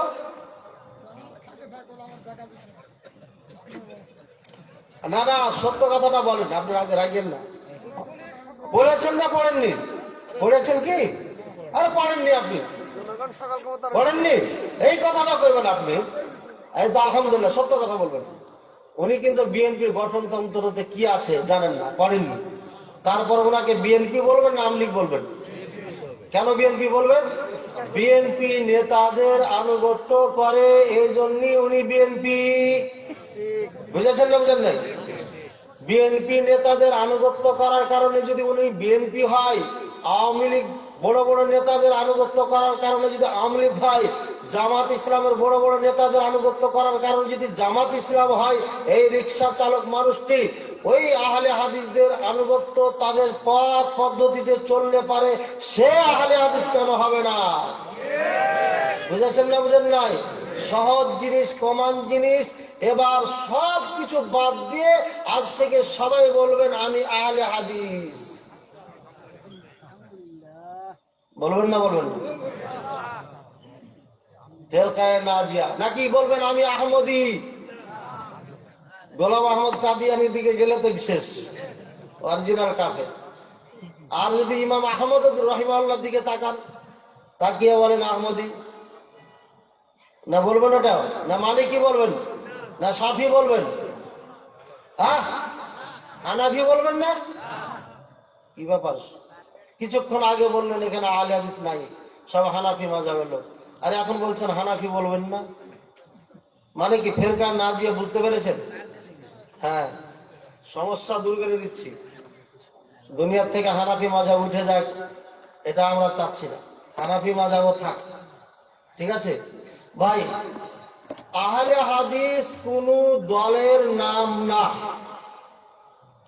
এটা কেউ যদি হানাফি মাযহাবের পরিচয় দিয়ে থাকে যে আমি হানাফি মাযহাব, কিন্তু হাদিস পাওয়ার সাথে সাথে সে বলে আমার মাযহাবটা যা বুঝি না, আমি হাদিসের বাইরে যাই না, ওটা আহলে হাদিস। বুঝেছেন?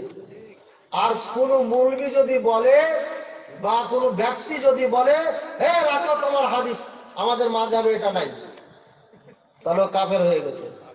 ফতোয়া আর একটা দিয়ে দিলাম কিন্তু। হ্যাঁ, যদি ওটা বলে এভাবে বলে ভাই ওটা ঠিকই আছে, ওটাও ঠিক আছে, তবে আমরা এই হাদিসের উপর আমল করছি তো করে যাই, তাহলে ও কাফের হবে না, কাফের হবে না। কিন্তু ভুল করলো কি? নবী করিম সাল্লাল্লাহু আলাইহি ওয়াসাল্লামের হাদিস পাওয়া সত্ত্বেও উনি আমল করলেন না। এই জন্য যদি আল্লাহ পাক রব্বুল আলামিন কিয়ামতের দিন জিজ্ঞাসা করে তুমি কেন বিশুদ্ধ হাদিস পাওয়া সত্ত্বেও মানো নাই, তখন উনি কি জবাব দিবে বলেন? জবাব দিতে পারবেন? ভাই ফেরকায়ে নাজিয়ার সহজ ভাবে বুঝতে পেরেছি তো?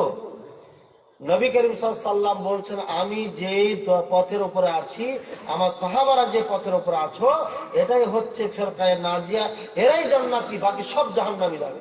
এবার বলেন, হ্যাঁ উনি কিসের উপরে ছিলেন? আকীদাগত বিষয়ে। আপনাকে কিন্তু বুঝিয়ে দিলাম আমি। পাবেন কোথায়? কোরআনে পাবেন, তারপরে কোথায় পাবেন? বুখারীতে পাবেন, তারপরে সহিহ মুসলিমে পাবেন। সাধারণ জনগণের জন্য 3টা কিতাব দিয়ে গেলাম। এরপরে বাকি যেগুলো পাবেন না, এটা উলামায়ে কেরাম থেকে জেনে নেবেন, গন্ডগোল করবেন না। বুঝেছেন? বুখারী উপরে সহিহ মুসলিমের উপরে আমল করতে গিয়ে আপনার এক ভাই আপনার সাথে যদি মিল না খায়, তাহলে কি করবেন? আর ধাক্কা দিয়ে মসজিদ থেকে বের করে দিবেন নাকি? তাহলে কি মুসলমান ভাই হলাম আমরা?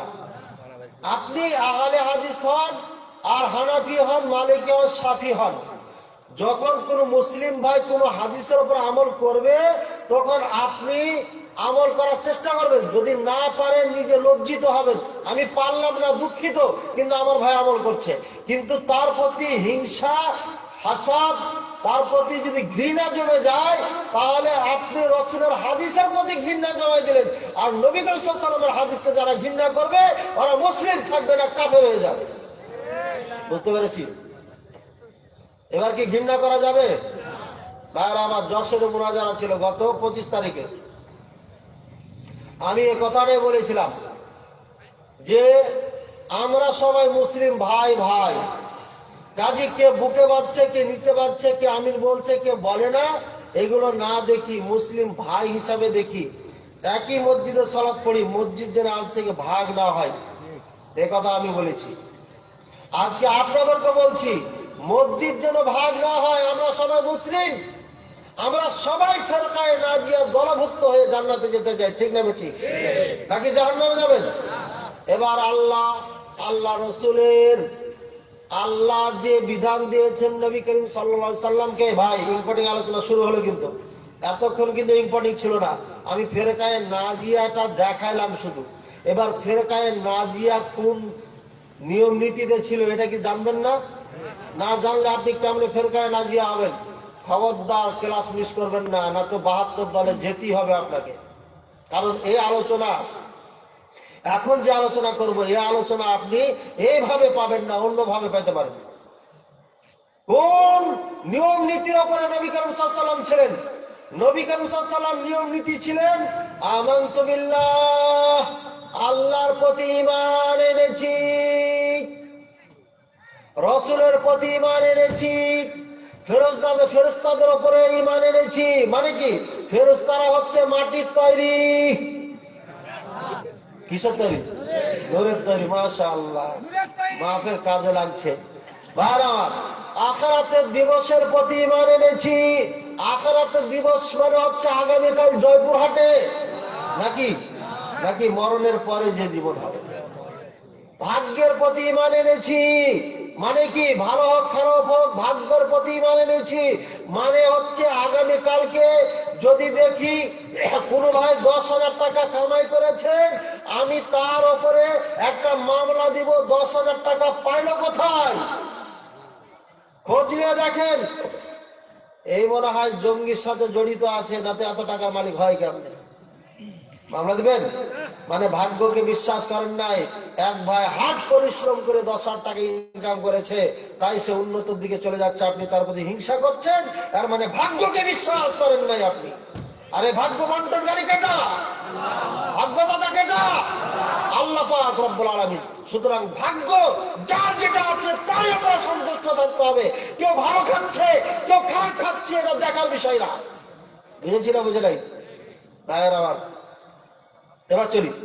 ইমানদার হয়ে যাবেন। কয়টার উপর ঈমান আনলে? আল্লাহর প্রতি ঈমান, রাসূলদের প্রতি ঈমান, ফেরেশতাদের প্রতি ঈমান, আসমানি কিতাবের প্রতি ঈমান, আখিরাতের প্রতি ঈমান, ভাগ্যের প্রতি ঈমান, ভালো হোক আর খারাপ হোক। এবার মুমিন হয়ে গেছেন আপনি। মুসলিম হওয়ার জন্য 1 নম্বর কালিমা পড়বেন, কালিমা শাহাদাত, 2 নম্বর নামাজ কায়েম করবেন, 3 নম্বর যাকাত দিবেন, 4 নম্বর সিয়াম পালন করবেন, 5 নম্বর হজ করবেন, ক্ষমতা থাকবে। এবার মুসলিম হয়ে গেছেন। মুমিন হওয়ার জন্য 6টা, কয়টা? 6টা। আর মুসলিম হওয়ার জন্য 5টা। এবার ঈমান আনছি। আল্লাহ তোমার প্রতি ঈমান আনলাম, মানে আল্লাহ তুমি কিছুই দেখো না। নাউযুবিল্লাহ। দেখেন কি দিয়ে দেখেন? পা দিয়ে না হাত দিয়ে না মুখ দিয়ে? তাহলে আল্লাহ তোমার চোখ নাই, এমনি দেখো, ঠিক এরকম? এই তো বুঝতে পারছেন। আরে ভাই দলিল লাগবে না, দলিল ছাড়া আপনাকে বুঝাবো আল্লাহ দেখেন না, দেখেন না। তাহলে আপনি বলছেন যে আল্লাহ চোখ নাই? দেখেন, তাহলে চোখ আছে। এই মুসা, হারুন, যাও ফেরাউনকে দাওয়াত দাও। ভয় লাগছে? এই কিসের ভয়?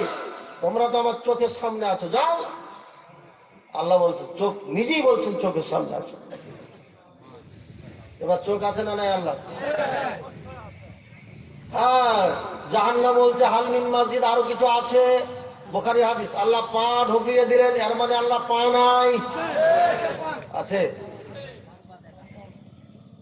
হ্যাঁ, পা পাওয়া গেছে?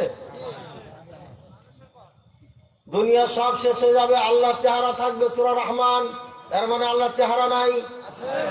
আছে? এই যে কোরআন, এটাই হচ্ছে নবী বলছেন আমি যেই ধর্মের ওপর আছি ওই ধর্মে থাকতে হবে, না হলে ও কাফের নাকি জাহান্নামে যাবে, চিরকাল জাহান্নামে যাবে। কারণ এটা ঈমান। আল্লাহর প্রতি কিভাবে ঈমান আনবেন? আল্লাহর প্রতি এভাবে ঈমান আনতে হবে যেভাবে কোরআনে আছে, যেভাবে হাদিসে আছে। বুঝেছি না বুঝি নাই? আল্লাহ পাক রব্বুল আলামিন বলছেন ইয়া ইবলিস মা মানাআকা আন তাসজুদা লিমা খালাকতু বিয়াদাইয়া। এই ইবলিস, আমি যাকে দুই হাত দিয়ে তৈরি করলাম তাকে সিজদা করার থেকে কে তোমাকে বাধা দিল? এবার বলেন, আল্লাহ দুই হাত দিয়ে সৃষ্টি করলেন কাকে? আদমকে। তাকে সিজদা করতে কে নিষেধ করলো তোমাকে? এবার বলেন, আল্লাহর হাত নাই? আছে? মাশাআল্লাহ, এই তো বুঝছেন আপনারা। কিন্তু হুজুর যে এসে বলবে আল্লাহর হাত নাই, আল্লাহর হাত মানে কুদরাতি হাত, এই যে কুদরাতি হাত লাগাই দিবে যে, আরে ভাই মাখলুকের হাত পা আছে, চোখ আছে, দেখে। একজন মানুষের চোখ নাই, সম্পূর্ণ না অসম্পূর্ণ? একটা পা নাই, দুটা পা নাই, সম্পূর্ণ না অসম্পূর্ণ? তা আল্লাহ কি অসম্পূর্ণ? না, নাউযুবিল্লাহ। কিভাবে বলেন আপনি হাত পা নাই? কে শিক্ষা দিয়েছে আপনাকে? যান মদিনায় নবী করিম সাল্লাল্লাহু আলাইহি ওয়াসাল্লামের মাদ্রাসা শিক্ষা নিয়ে আসেন, ওখানে শিক্ষা দিচ্ছে যেটা কোরআনে আছে, যেটা হাদিসে আছে। বালিয়াদাহু মানসুদাতান, ইমাম আবু হানিফা রাহিমাহুল্লাহ বলছেন হাত যে কোরআনে আছে অরিজিনাল হাত, ওটাকে বাক্য বিশ্লেষণ করলে পরে অজ্ঞাকার হয়ে যাবে। ইমাম আবু হানিফা রাহিমাহুল্লাহর আকীদা এটা। আর আপনি বলছেন যে আমি হানাফি মাযহাব অনুসরণ করি, আর আপনি বলছেন যে আল্লাহর হাত নাই, পা নাই, কিচ্ছু নাই, বলে কুদরাতি সব। ছি ছি ছি ছি ছি, এটা কথা হলো নাকি ভাই? আপনাকে পাক্কা হানাফি বানাই দিয়ে এসেছি আমি। রাগ করছেন আমার কথায়? ভাই রাগ করছেন? রাগ করলে বলবেন। আমি দেওবন্দে পড়লাম, মদিনায় পড়লাম, আর আপনাকে এমন কথা বলবো যে আপনি কষ্ট পাবেন আমার দ্বারাই। এই ওয়াজ করতে আমরা মাঠে নামি। কথা বলছেন? আপনারা আমার ভাই, আপনাদেরকে কোরআন সুন্নাহ যেভাবে আছে সেভাবে জানিয়ে দেওয়া, এটা হচ্ছে মদিনার মাদ্রাসার দায়িত্ব দিয়েছে আমাদের। ওই দায়িত্ব পালন করছি, শুধু ওই দায়িত্ব পালন করার জন্য আপনাকে বলছি। আমি যদি আজকে আপনাদের সাথে ভাঁজ দিতাম তাহলে হেলিকপ্টার দিয়ে নিতে হতো, আমাকে হেলিকপ্টার দিয়ে নিতে হতো। এত সহজ না, কিন্তু আল্লাহর জন্য করি। এজন্য একটা মাহফিল করেছি, খেতেই পাইনি রে ভাই, চাটাও খাই নাই। নিজে পানি ক্রয় করে খেয়ে পান করে ওয়াজ করে গাড়িতে উঠে চলে গেছে, একটা টাকাও দেয় নাই। কথা বুঝছেন? টাকাও দেয় নাই, চাও নাই, পালিয়েও যায় নাই। ওয়াজ করে বক্তব্য দিয়ে ধর্ম শিখিয়ে যাব। বিনা খাওয়ায় পানিও এক গিলাস খাই নাই, বিনা খাওয়ায় বিনা টাকায় ওয়াজ করে মানুষকে ধর্ম শিখিয়ে চলে গেছি। কি মনে করছেন আপনি? সচরাচর পেশাদার বক্তা না। বক্তা যে গিরি করবো, বক্তা যে ওয়াজ করে বেড়াবো, এটা তো কল্পনাই করিনি। বলতে বলতে বক্তা হয়ে গেছি। আমি বলে বক্তা হয়ে গেছি, এটা আমিও জানি না, আমিও জানি না। মানুষ বক্তা বলে। এই যে ড্রাইভার সাহেব বক্তা গাড়ির সামনে একটা কাগজ লিখে দিচ্ছে, বক্তার গাড়ি। বলছে শাক এটা থাক, এটা থাক, না থাকলে ডিস্টার্ব করবে খালি রাস্তাতে। তো ঠিকই কথা, এটা থাকাতে ডিস্টার্ব করে না। গাড়ির কাগজপত্র ঠিক আছে, সুতরাং একটু রেখে দিলাম যাতে পুলিশ ভাইরা মনে করে যে বক্তা সাহেব টাইমলি বের হয়েছে, সুতরাং একে থামাবো, ডিস্টার্ব করবো, মাহফিলে ডিস্টার্ব হবে, চলে যাবো, ছেড়ে দেয়। ঠিক আছে ভাই? তো যা হয়, এটা খারাপ কিছু না, আলহামদুলিল্লাহ। আমাদের দেশের প্রশাসন অনেক ভালো, আমরাই খারাপ, এই জন্য ওনারা খারাপ। আপনাকে বলছে বাম দিয়ে গাড়ি চালান, আপনি ডান দিয়ে গাড়ি চালাতে যাচ্ছেন, আপনাকে মারবে না? মারবে কি মারবে না? আরে একটা মানুষ যে চার মাথায় যে দাঁড়িয়ে যে চিল্লাচ্ছে এই থামেন, এই থামেন, আরে ধুলার মধ্যে রোদের মধ্যে এত কষ্ট করতেছে, আর আপনি হুড়হুড় করে রিক্সা ঢুকাই দেন, ভ্যান ঢুকাই দেন, গাড়ি ঢুকাই দেন, আপনাকে মারবে না কাকে মারবে? হ্যাঁ, ওরা তো মানুষ, 10-12 ঘন্টা ডিউটি করার মাথা ঠিক থাকে নাকি? আর আপনি মানতে চান না, বলেন যে পুলিশ খারাপ, প্রশাসন খারাপ না, আমরা খারাপ, তাই খারাপ হয়েছে। আমরা খারাপ, আমার ভাই পুলিশ হয়েছে তো খারাপ হবে না? একই রক্তে একই ব্লাড দিয়ে তৈরি, খারাপ হওয়ারই কথা। দুটাই খারাপ, যে এই জন্যই খারাপ। ভাইয়ের আমার আসলে খারাপ না, আমরা ভালো হলে প্রশাসন ভালো হয়ে যাবে। আপনি দেখেন প্রশাসন আমাদের সাথে খারাপ ব্যবহার করে না, মাঝে মাঝে চেষ্টা করে, যখন পরিচয় হয়েছে হয় আর করে না। ভাইয়ের আমার যা হোক, আল্লাহ পাক রব্বুল আলামিন আমাদের বোঝার তৌফিক দান করুন। আল্লাহ পাক রব্বুল আলামিন এবার বলেন, আকার আছে না নাই? হাত আছে, পা আছে, চেহারা আছে, হ্যাঁ, চোখ আছে, শুনেন। দেখেন, শুনেন যখন বলছি তখন কান আছে কথা কিন্তু বলি না, কারণ হাদিসে কোরআনে কোথাও কানের কথা উল্লেখ করেনি, শুনেন এর কথা বলেছে। শুনেন, এখানে কান যেহেতু উল্লেখ না, আমি কিন্তু কানের কথা একবারও বলিনি, কিন্তু যখন হাত বলেছি, হাত আছে, এটা হচ্ছে কোরআনের কথা। এর বাইরে কেউ যদি বিশ্বাস করে তাহলে সে কাফের হয়ে যাবে, কুফরি মতবাদ। আল্লাহ নিরাকার, এটা হচ্ছে কুফরি মতবাদ, এই বিশ্বাস করে কাফের হয়ে যাবে। এত বড় সুযোগ থাকা সত্ত্বেও আমরা কিন্তু কাফের কাউকে বলি না। এত সাহস আমাদেরকে মদিনা বিশ্ববিদ্যালয় দেয় নাই যে মুসলমান ভাইকে তুমি কাফের বলবা। অজ্ঞতার কারণে বলছে, ও আমার ভাই জানে না, সংবিধান পড়ে নাই, ও এই জন্যই একটু ভুল করছে।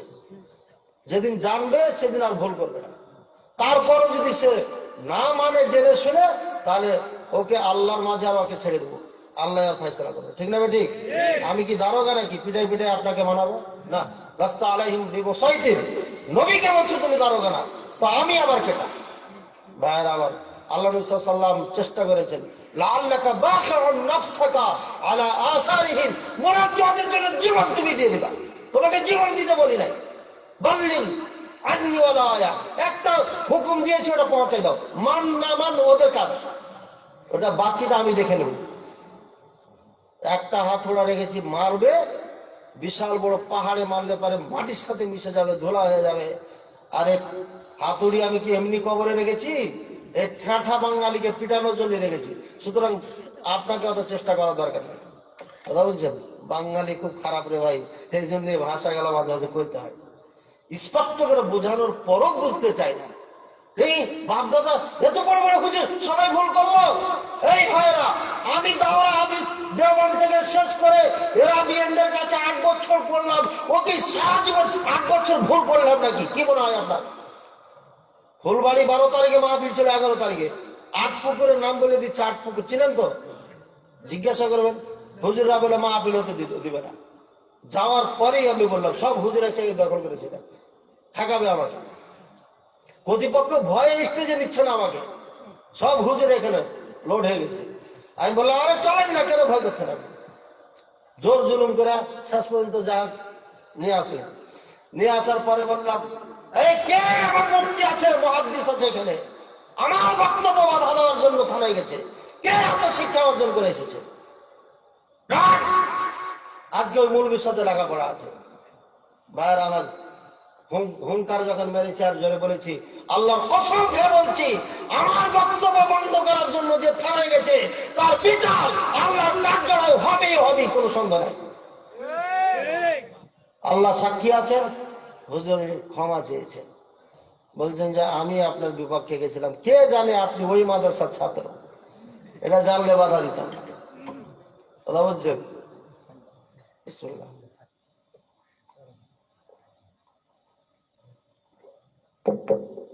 ফেরকায়ে নাজিয়া পানি খেলে বিসমিল্লাহ বলবে, শেষে আলহামদুলিল্লাহ।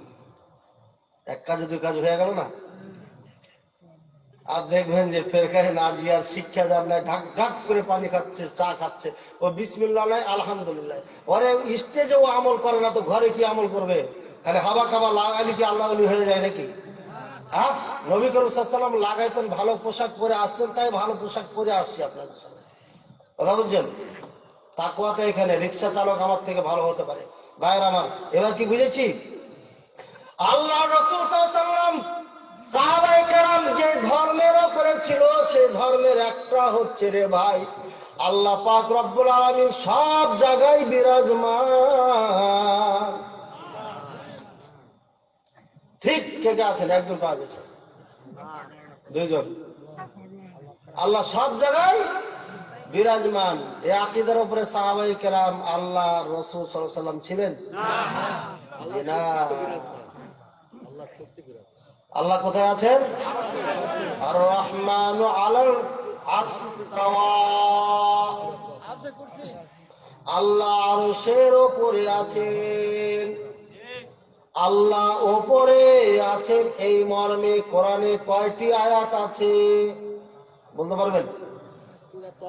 22টি আয়াত আছে। এতদিন 8টি 7টি শুনেছেন, আজকে শুনে যান 22টি আয়াত আছে। কয়টি আয়াত আছে কোরআনে?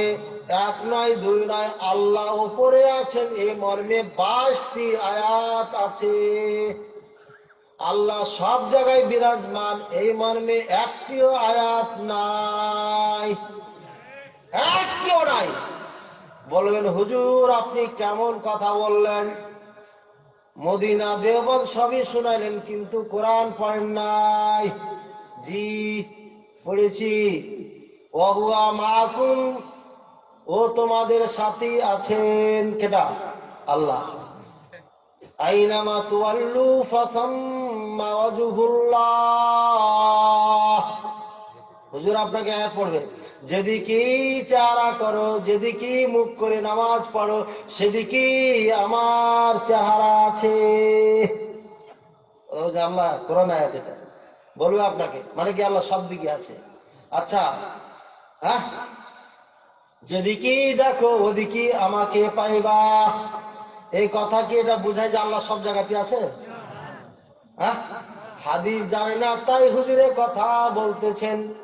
আল্লাহ রাসূল সাল্লাল্লাহু আলাইহি ওয়াসাল্লাম বলছেন, ফাতহুল মাজিদ একটা আকীদার কিতাব আছে, পড়তে পড়তে পড়তে একেবারে লাস্টে চলে যাবেন, একটা অধ্যায় আছে।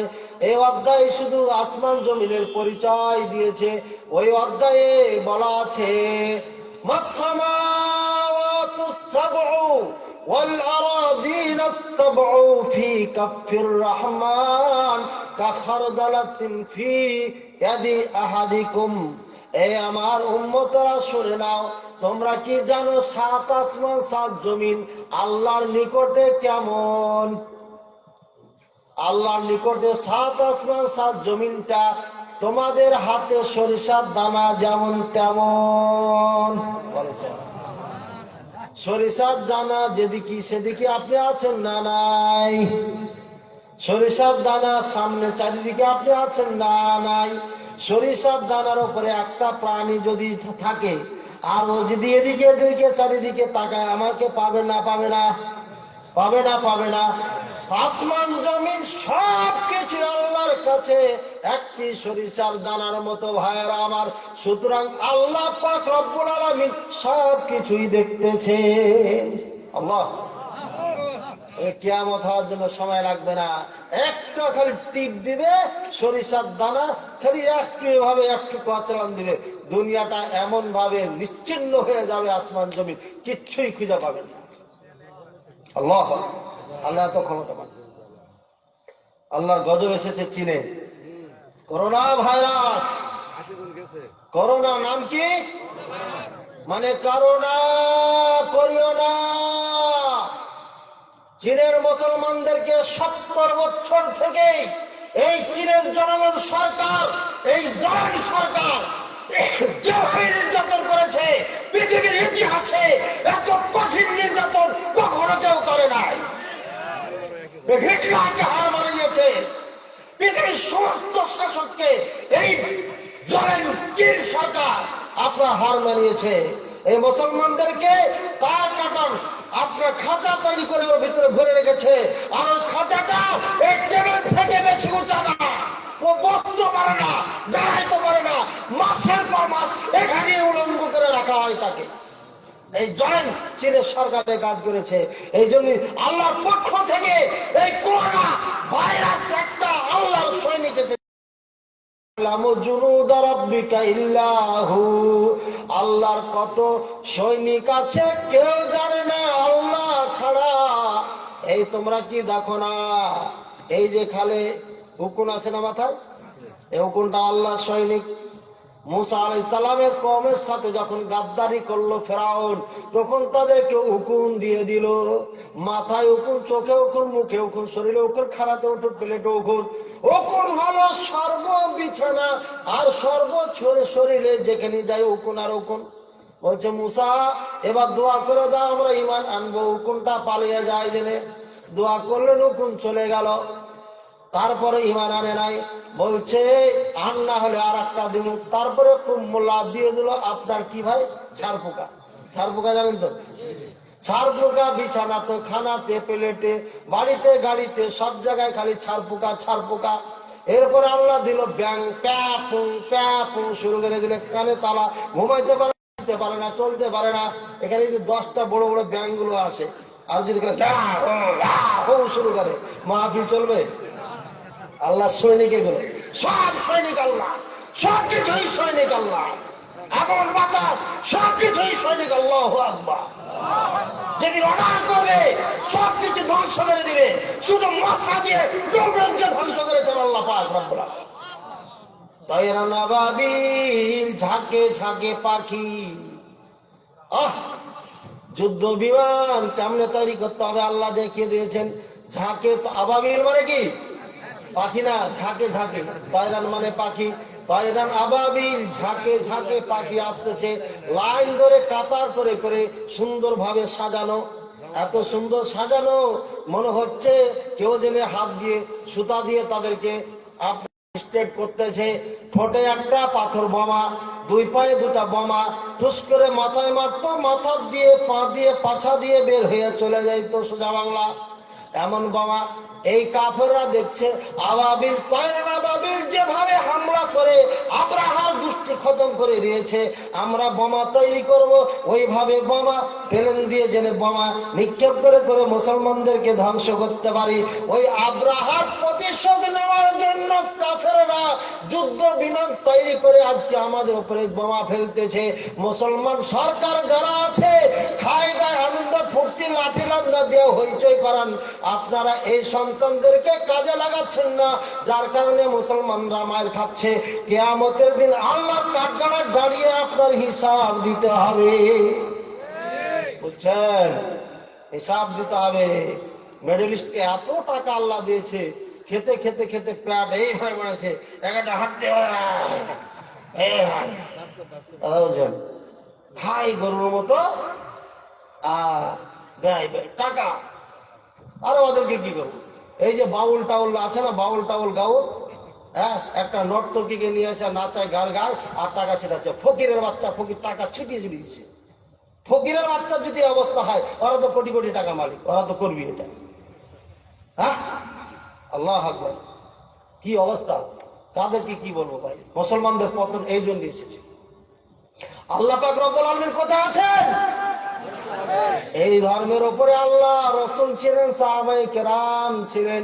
এটার বাইরে গেলে আপনি এবার বের হইয়া চলিয়া যাইবেন, ফেরকা নাজিয়া হবে না। মদিনার ইলম দিলাম। আল্লাহ নবী সাল্লাল্লাহু আলাইহি ওয়াসাল্লাম, সহিহ মুসলিমের হাদিস, সহিহ মুসলিমে আছে, একজন মেয়েকে ডেকে বলছেন, আইন আল্লাহ, এই দাসী তুমি বলো আল্লাহ কোথায় আছে? মেয়েটি বলল, আল্লাহ আসমানের উপরে আছে। আল্লাহ, কোথায় বলেছেন?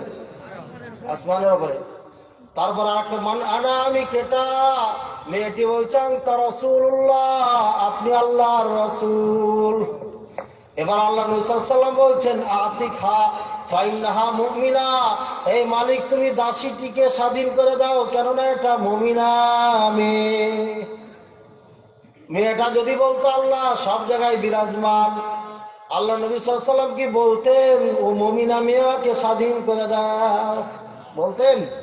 সহিহ মুসলিমের হাদিস পাওয়া সত্য, আপনার বড় হুজুরের কথা শুনে আপনি হাদিসটাকে মানেন না, বারবার বলতেছেন যে আল্লাহ সব জায়গায় বিরাজমান। বলেন নাউজুবিল্লাহ।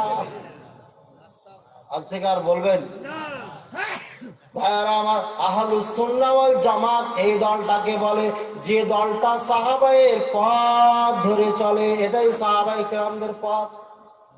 সমস্ত সাহাবায়ে কেরাম এই কথাই বলতেছেন। ইমাম মালিক রাহিমাহুল্লাহ মদিনার ইমাম, পৃথিবীর সর্বপ্রথম হাদিসের কিতাব মুয়াত্তা লিখেছেন। বলছেন এই মদিনার ইমাম, আল্লাহ কোথায় আছেন, কেমনে আছেন বলেন তো। একজন লোক এসে বলতেছে, তখন বলছেন আল্লাহ পাক রব্বুল আলামিন আল ইস্তিওয়া মালুম ওয়াল কাইফু মাজহুল ওয়াস সুআলু আনহু বিদআতুন। বলছেন আল্লাহ আরশের উপরে আছেন, এটা খুব জানা কথা, সবাই জানে। কেমনে আছে এটা কিন্তু জানা নাই। এই ব্যাপারে প্রশ্ন করা বেদাত। এরপরে ছাত্রকে বলছেন, ছাত্ররাকে আখরিজুহু মিন মাজলিসি, আমার ক্লাস থেকে একে বের করে দাও। এটা বেদাতি, এটা বেদাতি। আল্লাহু আকবার। নবী করিম সাল্লাল্লাহু আলাইহি ওয়াসাল্লামের পরে 150 বছর পরে এই ফতোয়া মসজিদে নববীতে ইমাম মালিক হাজার হাজার ছাত্রের সামনে দিচ্ছেন যে আল্লাহ আরশের উপরে আছেন, আর কেমনে আছেন এটা কেউ জানি না। আর আজকের হুজুর বলছেন আল্লাহ সব জায়গায় বিরাজমান, আল্লাহ আরশে নয়, নাউজুবিল্লাহ।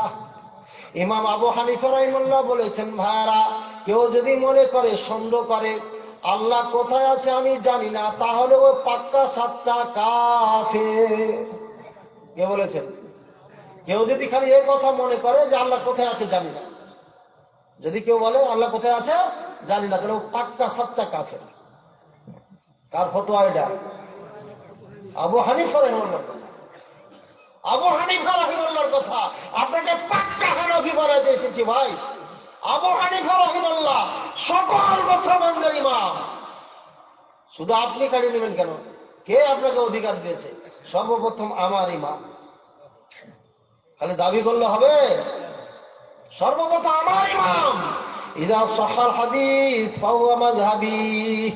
হাশিয়া জাইনুল আবেদিন খুলে দেখুন, ইমাম বলেছেন আবু হানিফা রাহিমাহুল্লাহ সহিহ হাদিস আমার মাযহাব, আর আপনার মাযহাব আবু হানিফা রাহিমাহুল্লাহ।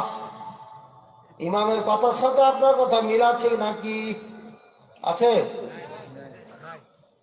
বলছে হুজুর মাযহাবের বিপক্ষে বললেন কেন? তো মনটা খারাপ হয়ে গেল। আমি মাযহাবের বিপক্ষে বলেছি? আমি মাযহাবি, আপনি হানফি বলেন রে ভাই, কিন্তু যেটা ফেরকায়ে নাজিয়ার যে শিক্ষা, যে আকীদা, যে বিশ্বাস, ওটা আপনাকে ধরতে হবে। ওটা আবু হানিফা রাহিমাহুল্লাহ ফেরকায়ে নাজিয়ার ইমামের একজন ইমাম। তার মধ্যে 4 ইমাম হচ্ছে ফেরকায়ে নাজিয়ার ইমাম। 4জন পরিশুদ্ধ ছিল, ছাত্র বেশি ছিল, তাদের নামে মাযহাব তৈরি হয়ে গেছে। আর লক্ষ লক্ষ মুহাদ্দিসিনে কেরাম, তাদের নামে মাযহাব তৈরি হয়নি, কারণ তারা কঠোরভাবে প্রতিহিত করেছে আমাদের নাম দিয়ে কিছু করবে না, এজন্য হয়নি। কথা বলছেন? 4 মাযহাবের 4 ইমাম হচ্ছে ফেরকায়ে নাজিয়ার। মুহাদ্দিসিনে কেরাম ফেরকা নাজিয়া, এটা একটা দল ছিল, পরে পরে ভাগ হয়ে গিয়েছে আমরা। মাননীয় প্রধানমন্ত্রী শেখ হাসিনার নাম দিয়ে যদি কেউ বলে এখানে আয়সা, হুজুর মাননীয় প্রধানমন্ত্রী বলেছেন এখানে যারা বক্তব্য শোনার জন্য আসছে সবার লুঙ্গিটা কিনা মাথায় বেঁধে এখান থেকে যাইতে হবে, এটাকে মানা যাবে? হ্যাঁ, মাননীয় প্রধানমন্ত্রীর নাম দিয়েও যদি বলে মানবেন না? মানবেন কিনা? এমপির কাছে ফোন দিব, কি ব্যাপার আপনার নেতায় কথা বলে গা? এমপি তখন বলবো লুঙ্গি খুলে মাথা বেঁধে দেয়। ঠিক না? ঠিক। কারণ মাননীয় প্রধানমন্ত্রী এটা কইতেই পারে না, আকলের বাইরে। কথা বলছেন? আবু হানিফা রাহিমাহুল্লাহ বলবেন আল্লাহ সব জায়গায় বিরাজমান, আর সমস্ত উলামায়ে কেরাম বলবে আল্লাহ আরশের উপরে। এটা হতে পারে নাকি? 4 মাযহাবের 4 ইমামের আকীদা লেখা আছে, বই আমার কাছে আছে। ইনশাআল্লাহ আমার বই চলে আসবে, সব জমা করেছি, 100 আকীদার একটা বই। দুঃখজনক হলো সত্য, চেষ্টা করার পর পারলাম না, তবে চেষ্টা করছি এই মাসের মধ্যে বের করা যায় কিনা। দোয়া করেন, একটু দোয়া করেন বেশি করে।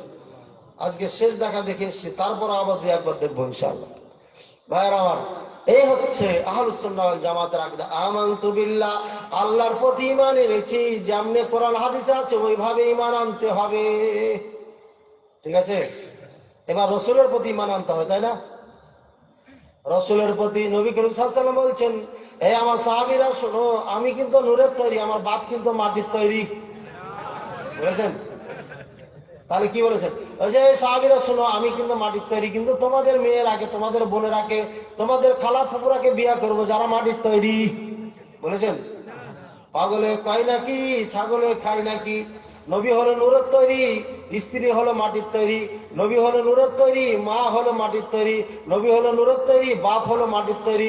নবী হলো নূরের তৈরি, দাদা গোষ্ঠী সব মাটির তৈরি। নবী হলো নূরের তৈরি, মেয়ে ছেলে সব মাটির তৈরি। বলেন, পাগলে কয় নাকি, ছাগলে খায় নাকি? ঠিক না? ঠিক কি রাগ করছেন? এই যুবক, রাগ করছেন আপনি? আরে আপনার জন্যই তো করছি ভাই, এতক্ষণ তো বন্ধ করে দেওয়ার কথা। এরা ফেরকায়ে নাজিয়া বানানোর জন্য আমি আপনাদের কষ্ট দিচ্ছি। কারণ জান্নাতে যাওয়া যাবে না, একটা দল যাবে, আর সেটা কোরআন সুন্নাহর উপরে যারা আছে তারাই। কোরআন সুন্নাহ থেকে আপনাকে বলছি আমি। ভাই আমার, এবার কি আমলের দিকে যাবেন নাকি না আকীদা নিয়ে চলবে? নবী সাল্লাল্লাহু আলাইহি ওয়াসাল্লাম কিসের তৈরি? মাটির তৈরি। কেউ যদি নূরের তৈরি বলে তাহলে কাফের হইয়া যাইবে। কেন কাফের হবে তার 10টা কারণ আছে, আমার বই লেখা আছে, পেয়ে যাবে ইনশাআল্লাহ। এবার আপনাকে দেখাবো আমলের দিক দিয়ে আহলুস সুন্নাহ ওয়াল জামাত। আহলুস সুন্নাহ ওয়াল জামাত কারা? ভাই আহলুস সুন্নাহ মানে কি? আহল মানে ওয়ালা, সুন্নাহ মানে সুন্নাহওয়ালা, ওয়াল জামা মানে জামাতওয়ালা। জামাত মানে সাহাবায়ে কেরাম। জামাত মানে ফিরকায়ে নাজিয়াকে জামাত বোঝানো হয়েছে অন্য হাদিসে। এই যে ফিরকায়ে নাজিয়ার পরিচয় দিলাম না, মুহাদ্দিসিনে কেরাম এবং তাদের অনুসরণ যারা করে, এক কথা কোরআন সুন্নাহ ভিত্তিক যারা জীবন যাপন করে, আমল করে, তারাই হচ্ছে আহলে হাদিস। বুঝেছেন? এই আহলে হাদিস, এদের আরেকটা নাম হচ্ছে আহলুস সুন্নাহ ওয়াল জামাআহ। আহলুস সুন্নাহ ওয়াল জামাআহ মানে সুন্নাতওয়ালা, জামাতওয়ালা। এবার সুন্নাতওয়ালা আহলে হাদিস আছে না নাই, এটা এবার দেখার কথা। ভাই এই সুন্নাতের উপরে বাংলাদেশের হুজুরেরা বেশি পারদর্শী না মক্কা মদিনার হুজুরেরা পারদর্শী? নবী করিম সাল্লাল্লাহু আলাইহি ওয়াসাল্লাম সালাত মক্কা মদিনায় পড়েছিলেন না বাইতুল মুকাররমে পড়েছিলেন? না ইন্ডিয়াতে? মক্কা মদিনায়। তো মক্কা মদিনার মানুষেরা নবী সাল্লাল্লাহু আলাইহি ওয়াসাল্লামকে দেখে দেখে নামাজ শিখেছেন না ইন্ডিয়া বাংলাদেশের মানুষ দেখে দেখে শিখেছেন? মক্কা মদিনার না? ঠিক বলছেন তো? এবার মক্কা মদিনার সাথে আপনার মসজিদের 72টা পার্থক্য। নিবেন নাকি? নিবেন না? নিবেন না? সত্যি নেবেন? কঠিন মুসাল্লিতে ছাড়তে রাজি না। আমি তো ভাবছিলাম যে এখানে শেষ করবো, তাহলে 72টা দিয়ে দিই। কারণ আমি যখন কষ্ট করে নোট করেছি, এটা না দিয়ে কৃপণতা করলে পারে কেমন হয় না? ঠিক আছে না ভাই? আপনি কি খাসতে গেছেন? কেমন তো? হ্যাঁ মাশাআল্লাহ, মাইক মানাতে একের হ্যাঁ। ভাইরা মক্কার মদিনার মসজিদে একবার করে ইকামত হয়। আমাদের দেশে কয়বার হয়? আমি কোনটা চলবে এটা কিন্তু ফতোয়া দিচ্ছি না। আমি কি দিচ্ছি? মক্কা মদিনাতে কি আমল আছে এটা দিচ্ছি। তারপরে আপনি মানবেন না মানবেন এটা আপনার ব্যাপার। ঠিক আছে না? হ্যাঁ ভাই আমার, মক্কা মদিনাতে ইমামের পিছনে সমস্ত মুসাল্লিরা নামাজে ইমামের পিছনে সূরা ফাতিহা পড়ে। বাংলাদেশের মসজিদে মুক্তাদিরা ইমামের পিছনে সালাতে ফাতিহা পড়ে না। এবার কোনটা সত্য আপনি বিচার করবেন, আমার দরকার না। আর আমি যেটা বলছি এটা চ্যালেঞ্জ করে বলছি, চ্যালেঞ্জ। 8 বছরের অভিজ্ঞতায় দেখে শুনে লেখাপড়া করে নোট করে আপনাদেরকে বলতেছি। বাংলাদেশ ভারত দেখা আর মক্কা মদিনা 8 বছর দেখা এটা ফতোয়া দিচ্ছি। এর আগে দিনই কথা বুঝছেন না বুঝেন নাই? চশমা দিলে আপনাদের আওয়াজ দেখায়, এই জন্য ফিরে নিচ্ছি, বারবার ডিস্টার্ব হচ্ছে। আর আমার মক্কা মদিনার হুজুরেরা মুসাল্লিরা বুকের উপরে হাত বাঁধে। এবার আপনার মসজিদে কেউ বুকে হাত বাঁধলে ঘৃণা করবেন? আপনার ইচ্ছা, করলে করবেন, আমার করা কি? ভাইয়ারা যখন রুকুতে যখন যায় তখন ওরা রফল আদাইন করে। গুনেন আপনি, আমি খালি বলে যাই। রুকু থেকে যখন উঠে তখন রফল আদাইন করে। 2 রাকাত বসে তাশাহুদ পড়ার পরে 3য় রাকাতের জন্য যখন উঠে তখন রফল আদাইন করে। আর এই আমলগুলো বুখারী, মুসলিম, আবু দাউদ, তিরমিজি, নাসাইতে আছে কিনা বাড়ি যায় মিলা নেবেন, বাড়ি যায় মিলাই নেবেন। আমি তো দিয়ে দিলাম। ফেরকায়ে নাজিয়া হতে হলে এই যে লেখে বই দিয়ে গেছেন, আমাদের বিশুদ্ধ বই দিয়ে গেছেন, মিলাবেন, পড়বেন আর মিলাবেন। আর আমার মক্কার মদিনায় জোরে আমিন বলে, আমাদের মসজিদেও জোরে আমিন বলে না। মক্কা মদিনায় জানাজার নামাজে সূরা ফাতিহা পড়ে, আমাদের এখানে পড়ে না। মক্কা মদিনায় ঈদের সালাত 12 তাকবীরে পড়ে, আমাদের মসজিদে পড়ে না। ভাইরা আমার ফজরের সালাত ঠিক টাইম মতো পড়ে, যেভাবে আহলে হাদিস পড়ে। বাংলাদেশে আহলে হাদিস আছে না, ঠিক এই টাইমে আজও মক্কা মদিনাতে এইভাবেই পড়ছে। নবী সাল্লাল্লাহু আলাইহি ওয়াসাল্লাম এইভাবেই পড়েছেন, এখনো মক্কা মদিনায় আছে। কয়টা গেল? 12টা। ভাইরা ওইখানকার মহিলারা পুরুষদের মতনই নামাজ পড়ে, কিন্তু সর্বশরীর ঢাকা পড়ে। আমাদের মা বোনেরা কি করে, জড়সড় হয়ে মাটিকে ধরে কামড়ে, মাটি তোরা ছাড়বই না, ঠিক না? কোনটা করবেন এটা আপনার দায়িত্ব, আমি কিন্তু ফতোয়া দিচ্ছি না।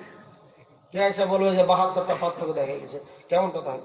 ভাইরা আমরা মক্কা মদিনার ইমামেরা ফতোয়া দেয়, মানুষেরা আদায় করে 1 সা যাকাতুল ফিতর, আমরা হাফ সা যাকাতুল ফিতর আদায় করি, অর্ধেক, ওদের থেকে কম হয়ে গেল না? ভাইরা আমার কবলাল জুমা খুতবার আগে 4 রাকাত সালাত আমরা পড়ি, ওরা পড়ে না। 2 করে পড়ে। কয় রাকাত করে পড়ে? 2 রাকাত করে পড়ে। 2 রাকাত করে 12 পর্যন্ত পড়তে পারবেন। হুজুর পরে, হুজুর সময় গর্দান মাসা করি, ওরা এটা করে না। ভাইরা আমার যখন ইমাম সব মসজিদে ঢুকে যায় লালবাতি জ্বালায়া দেয়, ওরা লালবাতি জ্বালায় না। খুতবার আগে এখানে বাংলায় বক্তব্য হয়, ওখানে বাংলা আরবি কোনোটাতে বক্তব্য হয় না খুতবার আগে। ভাইরা আমার মিম্বারে যখন নাকি ওই দেশে খুতবা যখন দেয় দাঁড়িয়ে দাঁড়িয়ে দেয়, এদেশে বাংলায় খুতবা দেয় না বক্তব্য দেয় বসে বসে মিম্বারে দেয়। মিম্বার ছাড়া অন্য জায়গায় বসুন, আমার আপত্তি নেই, কিন্তু মিম্বারে বসে বসে কিসের খুতবা এটা, কিসের বক্তব্য এটা? জুমার আগে? আচ্ছা, ওই দেশে 4 রাকাত পড়ার জন্য আপনার কোনো মিনিট দেওয়া হয় না, এদেশে 5-6 মিনিট দিয়ে দেওয়া হয় কবলা জুমা পড়ার জন্য, ঠিক না? ঠিক, এটা হাদিস দ্বারা প্রমাণিত না। ও বলে দিলাম, আমি তো বলছি বলবো না কিছু। এদেশের মসজিদে মোতাওয়াল্লি মুকুমুকের জন্য জায়নামাজ বিছিয়ে জায়গা নির্ধারণ করে নাই, ওই দেশে এটা নিয়ম নাই, এখনো নাই, ওই সময় তো ছিল না, ঠিক আছে? ওই দেশে জায়নামাজের দোয়া আল্লাহুম্মা ইন্নী ওয়াজ্জাহতু পড়ে না, এই দেশে পড়ে। কয়টা গেল ভাই? ও দেশের মুয়াজ্জিনেরা কিছু বলে না, শুধু তাকবীর দেয়, আল্লাহু আকবার আল্লাহু আকবার বলে ইকামত দেয়। এদেশের মুয়াজ্জিনেরা উঠি বলে কাতার সোজা করো, তারপরে ইকামত দেয়, বলে না? বলে না? আরে মসজিদে যে আমি যেটা পেয়েছি ওটা নোট করেছি, কথা বলছেন। যদি ভুল হয় আমাকে বলবেন, ছেড়ে দেবো, ওটা বাদ দিয়ে দেবো। ও দেশের মসজিদের মুসাল্লিরা মুখে নাওয়াইতু সাল্লি 4 রাকাত মুতাওয়াজ্জিহান ইলা কাবাতি শরীফাতে এগুলো বলে না, অর্থাৎ নিয়ত পড়ে না। এদেশে মুসাল্লিরা নিয়ত পড়ে। কয়টা হলো? হ্যাঁ, ও দেশে মক্কা মদিনার মুসাল্লিরা 2 পার মাঝখানে 4 আঙ্গুল ফাঁকা রাখে না, এদেশের ফতোয়া আছে 4 আঙ্গুল ফাঁকা রাখার জন্য, বুঝেছেন? ও দেশে 2 মুসাল্লির মাঝখানে ফাঁকা রাখে না, এদেশে 2 মুসাল্লির মাঝখানে ফাঁকা রাখে শয়তান বাবুল্লাহ। ওই দেশে বিসমিল্লাহ আউযুবিল্লাহ আউযুবিল্লাহ বিসমিল্লাহ পড়ে সূরা ফাতিহা ইমামেরা পড়ে, এদেশে আউযুবিল্লাহ বিসমিল্লাহ পড়ে না। কখনো হয়তো একবার প্রথমবার হয়তো বিসমিল্লাহ পড়ে, আউযুবিল্লাহ পড়ে শুনি না। আর সূরা ফাতিহার পরে আরেকটা সূরা মিলানোর সময় বিসমিল্লাহ বলতে হয়, সেটা বলে না, ঠিক না? ঠিক, ওই দেশে বলে। ভাইরা আমার ইমাম মুক্তাদি আমিন এবং বিসমিল্লাহ বলে, ওই দেশের মুসাল্লিরা এরা বলে না। কয়টা হলো বুঝেছেন আপনারা? গুনতে থাকেন। রুকু থেকে ওঠার পরে রব্বানা আতিনা ফিদ দুনিয়া হাসানা, কি রব্বানা লাকাল হামদান কাসীরান তাইয়িবান, লম্বা দোয়া পড়ে দি, রব্বানা লাকাল হামদান কাসীরান তাইয়িবান মুবারাকান ফি মিলাস সামাওয়াতি ওয়াল আরদি মিল আমা বাইনাহুমা মিল আমা শিতা মিন শাইইন বাদু। এ পর্যন্ত মক্কার ইমামেরা পড়ে, এদেশের ইমামই দোয়াটাই জানে না, ঠিক আছে? ভাইরা আমার তাশাহুদ প্রথম তারা কি দুই সিজদার মাঝখানে দোয়া পড়ে আল্লাহুম্মা গফিরলি ওয়ারহামনি ওয়াহদিনি ওয়াআফিনি ওয়ারযুকনি ওয়াহদিনি ওয়াজবুরনি। এদেশের হুজুররা পড়ে না, পড়তো সময় দেয় না। প্রথম তাসাউদ থেকে ওঠার সময় রফল আদান করে, ওই দেশে দেশে করে না, এটা বলেছি একবার। রুকু থেকে ওঠার সময় রফল আদান করে, এই দেশে করে না। দুই নাকি যখন তাসাউদে বসে দ্বিতীয় বৈঠকে, তখন এই বাম পাটাকে ডান পাড়ের ভিতরে দিয়ে দেয়, এটা তাওয়ারুক। এই তাসাউদে বসার 4টা নিয়ম আছে, আমাদের দেশে 1টা পালন করে, 3টা করে না। বুঝেছি ভাই? কটা হলো জি? গুনেন না? 32টা? বেশি হয়ে গেল। আচ্ছা আচ্ছা আচ্ছা। ইমাম সাহেব ওই দেশে, আচ্ছা আচ্ছা ভাই, হ্যাঁ, বেতুর সালাতের সময় 2 রাকাত এদেশে পরে বসে যায়, ওই দেশে বসে না। 2 রাকাত পড়ার পরে বসি না আমরা বেতুর নামাজে? আরে অনেকে বসে। আপনাদের ফতোয়া দিচ্ছে না, গোটা বাংলাদেশের ফতোয়া দিচ্ছে না, বাংলা ভারতের মসজিদের কথা বলছি। 2 রাকাত বেতুরের সালাত 3 রাকাত পড়ার সময় 2 রাকাত পড়ে বসে যায়, ওই দেশে পড়ে না। এই সিস্টেমে বেতুরারা জানে না। ঠিক আছে, পড়ে গেল বুঝলেন? ওই দেশে ইমামেরা বলে সব্বু সুফু ফাকুম, কাতার সোজা করে না, এদেশে করে না। ওই দেশের ইমামেরা মুসল্লিদের সামনে করে কাতার সোজা করতে বলে, এদেশের ইমামেরা সামনে করেই না। ঠিক না ঠিক? ওই দেশের ইমামেরা আপনার করে কি, পাগড়ি বাঁধে না, এদেশের পাগড়ি বাঁধে নামাজ পড়ে, শুধু পাগড়ি নামাজের সময় বাঁধে, সবসময় বাঁধে, এটা সমস্যা নেই, কিন্তু শুধু নামাজের জন্য মিম্বারে একটা পাগড়ি বাঁধা থাকে, বলে 70 গুণ বেশি নাকি পাই না। হাই রে জাল মুলবি রে, এত জাল মুলবি হয় নাকি? এই যে ফেরকায়ে নাজিয়া থেকে নাম কেটে যাচ্ছে, কিন্তু কথা বুঝছেন? আহলুস সুন্নাহ ওয়াল জামাত, সুন্নাহওয়ালা। তো যে সুন্নাতে যেগুলো নাই, এগুলো যদি আপনি বানিয়ে এনে সুন্নাহ বানান, তাহলে কি হলো? নবীর সুন্নাহ থাকলো? এই যে আহলুস সুন্নাহ ওয়াল জামাত, সুন্নাহ নাই, কিসের আহলুস সুন্নাহ? আপনি আহলুল বিদআহ, আপনি সুন্নাহওয়ালা কথা বলছে আপনি। মক্কা মদিনায় যেটা আছে, ওই দেশে খুতবা দেওয়ার সময় বেশিরভাগ ইমাম লাঠি নাই, 2-1 নেয় না, ওটা ভিন্ন কথা। তারপর বেশিরভাগ ওই যে ওরা কিন্তু নোট করে থাকে, নোট করে পড়ে, উল্টা পাল্টা ফতোয়া দিলে খবর আছে, এই জন্য নোট করে দেয়। আর আমাদের দেশে আল্লামাতুদ্দাহার নোটই লাগে না এদের। হ্যাঁ, একেবারে সব ইমাম বুখারী চলে এসছে, ইবনে হাজার মুখস্থ বলে। এই মুখস্থ বলতে পারলে ভালো, কিন্তু মুখস্থ বললে হবে কি, পুরা ইসলামের সব কমপ্লিট সবকিছু দিতে পারে না, যতটুকু মুখস্থ আছে অতটুকু। এই যে আমরা হাদিসের নাম্বার বলি না, কিন্তু হঠাৎ করে একটা 3 বছরের যুবক এসে নাম্বার করে করে আপনাকে বলবো, কারণ ও তো 2-3টা মুখস্থ আছে, 2-3টা মুখস্থ, সুতরাং এটি তো বলবি ও। আর হাজার হাজার হাদিসের নাম্বার মুখস্থ করবো না, আওয়াজ করবো আপনাদের, বলেন? আচ্ছা, কত গেল? লাঠি নিয়ে খুতবা দেওয়া, এটাও সুন্নাহ, আবু দাউদের হাদিস। ও দলিল দিয়ে দিচ্ছি, না না ভাইয়ের আমার, ইমাম সাহেব সালাম ফেরানোর পরে মুক্তাদেরকে সামনে নিয়ে বসে, এদেশে বসে না। ওই দেশে কেউরি জামাত ছুটে গেলে আবার জামাত করার অনুমতি আছে, এদেশে জামাত করতে দেয় না। ঠিক আছে, ওই দেশে একামত হয়ে গেলে কোন সুন্নাত চলে না, ছেড়ে দিয়ে জামাতে শরীক হয়, এদেশে সুন্নাত পড়তেই থাকে। বুঝলেন? 1 রাকাত পাইলেও হবে, না পাইলেও হবে, কোন রকম সালামটা পাইলেও হবে। আসলে এরকম ফতোয়া।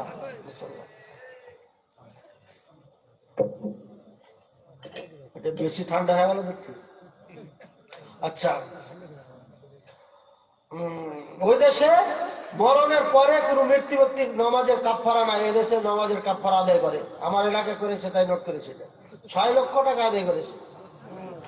আর একজন প্রবাসী, ওর বাপ মারা গেছে, ওর থেকে 60,000 টাকা নিয়েছে। আরে কাফারা কম বেশি হয় নাকি? কম বেশি কাফারা আছে। কেউ যদি রোজা ভেঙে দেয় ইচ্ছা, কিন্তু কাফারা কি কম বেশি আছে? পারবে না, সেটা ভিন্ন বিষয়, কিন্তু কম বেশি তো নাই, গরিব ধনী তো নাই। আচ্ছা, সমান ভাইরা আমার। এরপরে সিজদা সহ যদি হয়ে যায়, আমাদের দেশে শুধু ডান দিকে সালাম দেয়, পরে সিজদা দেয়, এই সিস্টেম মক্কা মদিনাতে নাই। ঠিক আছে, বুঝতে পারছেন ভাই? তারপরে আবার তাসাউদ শুরু করে, নতুন করে আবার তাসাউদ করে না সিজদা দেওয়ার পরে। ওই দেশে সিস্টেম নাই, মক্কা মদিনায় ইমামরা এরকম সব সিজদা দেয় না। মসজিদের ভিতরে মাইক্রোফোন ছাড়া এদেশে আজান দেয়, ওই দেশে মাইক্রোফোন দিয়ে আজান দেয়। কটে গেল? মিলান মিলান, ভালো করে মিলান। আজানের খাস দোয়ার মধ্যে আপনার একটা শব্দ বাড়িয়ে দিয়েছে, আদ-দারাজাতুর রাফিয়া, ওখানে এটা বাড়ায় নাই।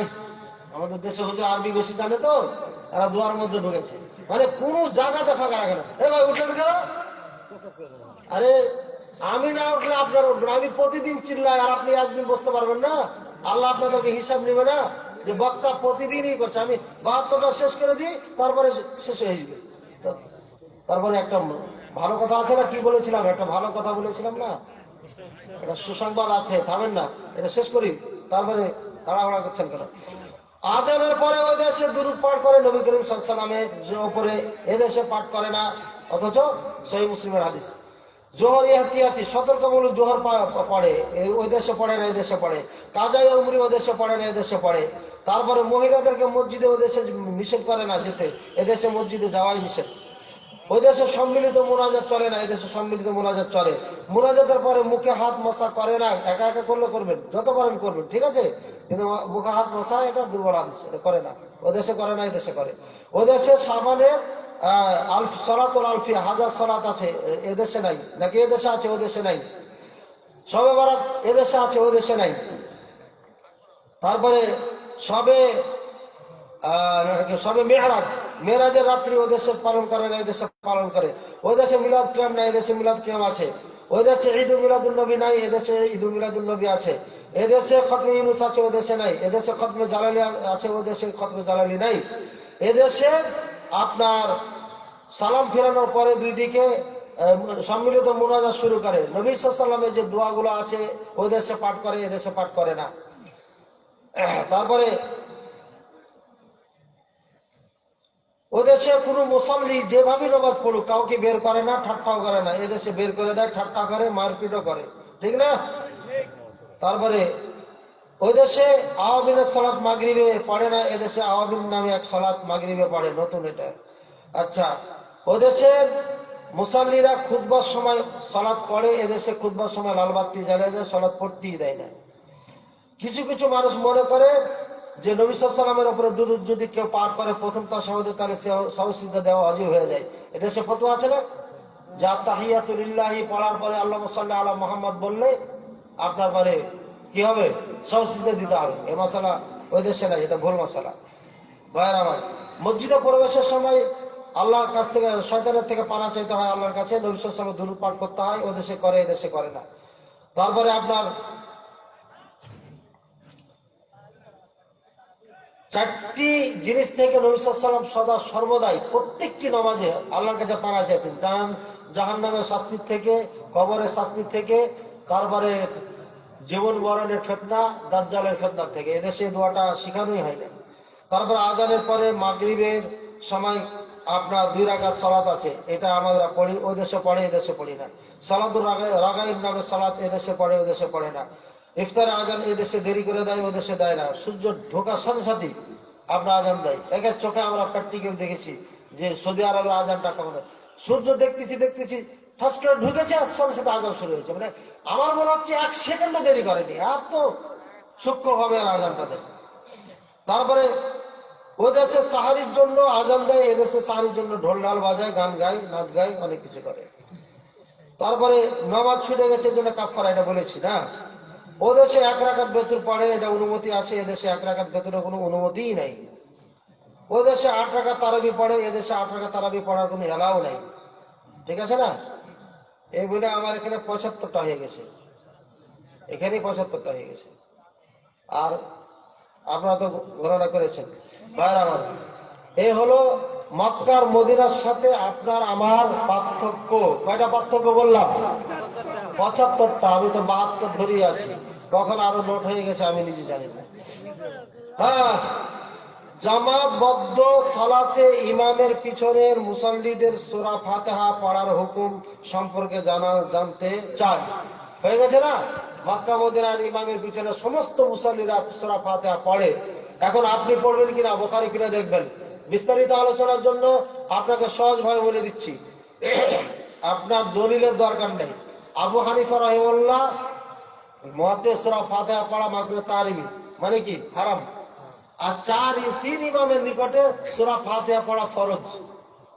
তাহলে কি 3 ইমামের ফতোয়া অনুযায়ী হানাফি মাযহাবের কাউরি নামাজ হচ্ছে না, কারণ ফরজ ছেড়ে দিচ্ছে। ফরজ ছাড়লে কি নামাজ হবে? আর আবু হানিফা রাহিমাহুল্লাহর ফতোয়া অনুযায়ী 3 মাযহাবের কাউরি নামাজ হচ্ছে না। এই জন্য যারা হারাম করতেছে, নামাজে হারাম করলে নামাজ হবে? এখন মাঝহাব টিকাবেন না নামাজ টিকাবেন, এটা আপনার ব্যাপার। মাঝহাব টিকালে মাঝহাব টিকাবেন, নামাজ টিকালে নামাজ টিকাবেন। আবু হানিফা হলো আগের ইমাম, আর এই তিনজন হলো পরের ইমাম। এরা বলছে ফরজ। আপনি আগেরটা নেবেন না পরেরটা নেবেন? হ্যাঁ, এই যে এটা আগের ক্যামেরা, এটা হলো পরের ক্যামেরা, এটা মান বেশি না পরে, এটা লেটেস্ট, এটা শেষ হয়ে গেছে ভাইরা। আহলে হাদিস আলেমগণ ইলিয়াসি তাবলিগ জামাতের সাথে সম্পৃক্ত হয়ে দাওয়াত ও তাবলিগ কাজ করার ব্যাপারে জনগণকে নিষেধ করে থাকেন। এমনকি তাবলিগ জামাতের ভাইদেরকে আহলে হাদিস মসজিদগুলোতে অবস্থান পূর্বক তাদের কর্মকাণ্ড পালন করতে বাধা দেওয়া হয়। এর কারণ কি? এর কারণ হচ্ছে ফেরকায়ে নাজিয়ার অনেক বৈশিষ্ট্য আছে। তার মধ্যে একটা হচ্ছে আল আমরু বিল মারুফ ওয়ান নাহি আনিল মুনকার, ভালো কাজের আদেশ, অসৎ কাজ থেকে নিষেধ করতে হবে। জামাত ইসলাম নাকি আপনার পাবলিক জামাত ভাইয়েরা ভালো কাজের আদেশ করে, সুবহানাল্লাহ বলো এত নাকি, নামাজ পড়ো এত নাকি, কিন্তু খারাপ কাজ থেকে নিষেধ করে না। এই মূর্তি ভাঙতে হবে এটা বলে না, এই কবরে সিজদা করছে এটা চলবে না এটা বলে না।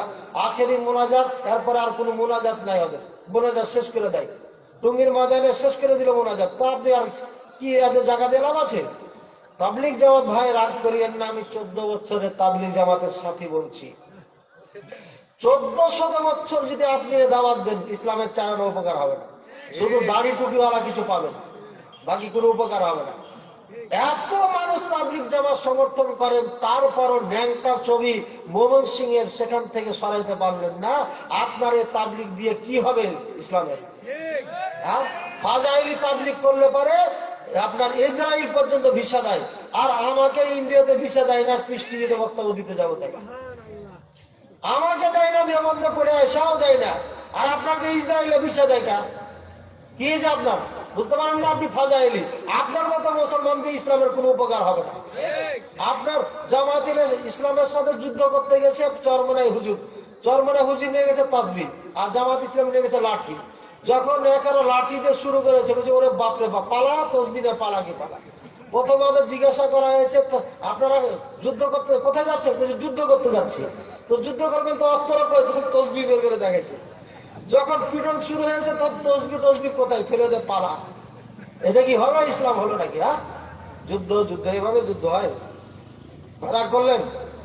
সংক্ষিপ্ত বললাম, আর যদি বিস্তারিত জানতে হয় নেটে যাবেন।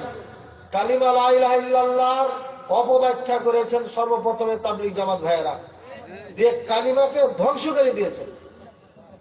আর কিছু বলার দরকার না। বিস্তারিত যদি জানতে হয় তাহলে আর এক বক্তব্য শুনতে হবে, কালিমাই নিয়ে শুনতে হবে।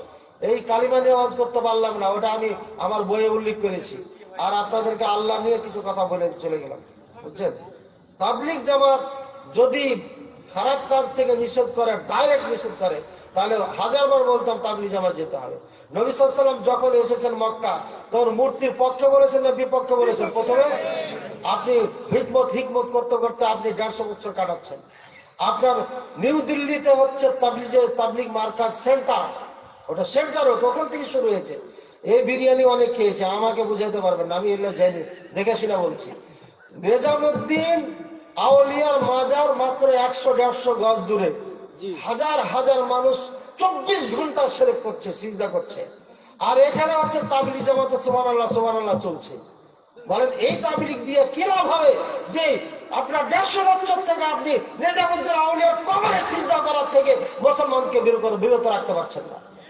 শাহজালাল মাজারে হাজার হাজার মানুষ দৈনিক মুশরিক সেরেক হয়ে করে আসতেছে। বাইতুল গোস্তামিতে, আপনার এদিকে শাহ মাকদুমে, মিরপুরে 1 নম্বরে, সব জায়গায় সেরেকের আড্ডা। আপনি কিসের টঙ্গিতে আপনি আখেরি মোনাজাত করেন? হ্যাঁ, আমার এই হযরতজিকে আমি প্রশ্ন করেছিলাম, হযরতজি যিনি, আমি তখন দেওবন্দে পড়ি, যে হযরতজি কেউ মোনাজাত করতে হয়, ও তো বেদাত হয়। আমি বললাম যে ওখানে মোনাজাত, সংক্ষিপ্ত বলছি, ওখানে মোনাজাত কেন করেন আপনি? ওটা তো বেদাত। দেওবন্দের ওস্তাদেরাও বলছেন বেদাত। তোর বলছে হাম দাওয়াত দেনে কে লিয়ে দোয়া করতে হ্যাঁ, এভাবে কথা বলতেন, দাওয়াত দেওয়ার জন্য দোয়া করি। তখন আমিও টাইনে বললাম দাওয়াত দেনা মকসদ হ্যাঁ, তো উর্দু মে কেউ করতে হ্যাঁ, বাংলা মে কেউ নেই।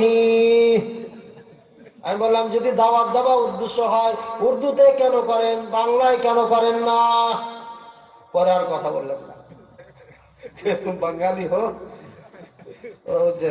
ভাই বাঙালি খুব বোকা জাতি। যে পাকিস্তানিকে তাড়িয়ে দিলাম ওকে নিয়ে এসে আখেরি মোনাজাত করাচ্ছি, পেলেনে করে আয় না তাই এত মারামারি করার দরকার ছিল কি? হ্যাঁ, একদম। খেলাধুলা কি জায়েজ? হারাম। ক্রিকেট খেলা এটা কি জাতীয় খেলা না? এটা জাতীয় হারাম, এটা হলো জাতীয় হারাম।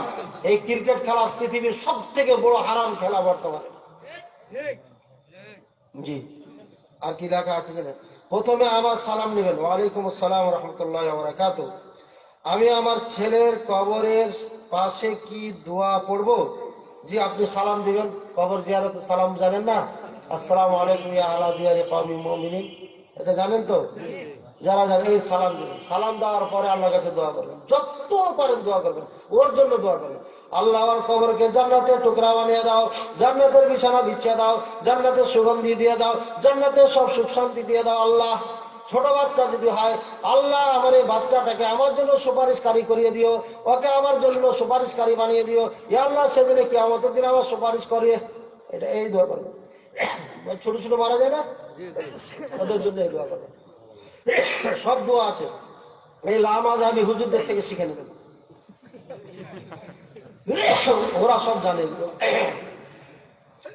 আমার মা বাবা আমার আতিকা দেননি, ও আকিকা লিখেছেন, আতিকা, সমস্যা নেই।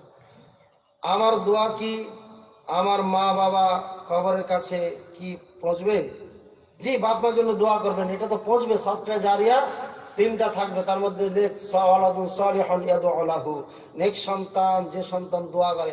আপনি জান জীবন ছেড়ে দোয়া করবেন। আমার আম্মা মারা গেছেন 92-এ, আল্লাহ তাকে জান্নাত দান করুন।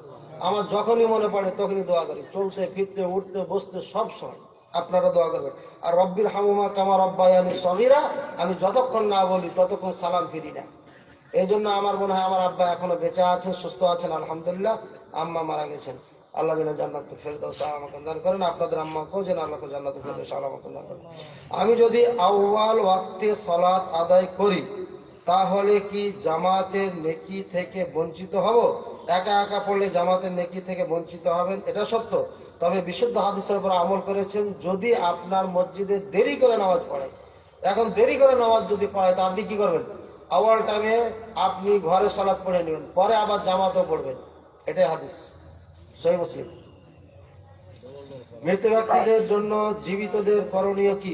বেশি বেশি দোয়া করবেন, বেশি বেশি দোয়া করবেন, যত পারেন তত। এর উপরে দান করবেন, দান করবেন কোনো বেদাতি প্রতিষ্ঠানে না, কোনো বেদাতি মৌলবীকে না, ঠিক আছে? যদি না পান, এখানে যদি সুন্নাত তরিকায় কোনো প্রতিষ্ঠান না থাকে, আমাদের প্রতিষ্ঠান আছে, ওখানে দিবেন। ইমাম আবু হানিফা রাহিমাহুল্লাহ বলেন এক রাকাত বেতর পড়া সঠিক নয়। জি না, ইমাম আবু হানিফা রাহিমাহুল্লাহ কথা বলেননি, ভুল বলছেন। আর সালাত কখনো এক রাকাত হয় না, জি না, এটা ভুল বলছেন।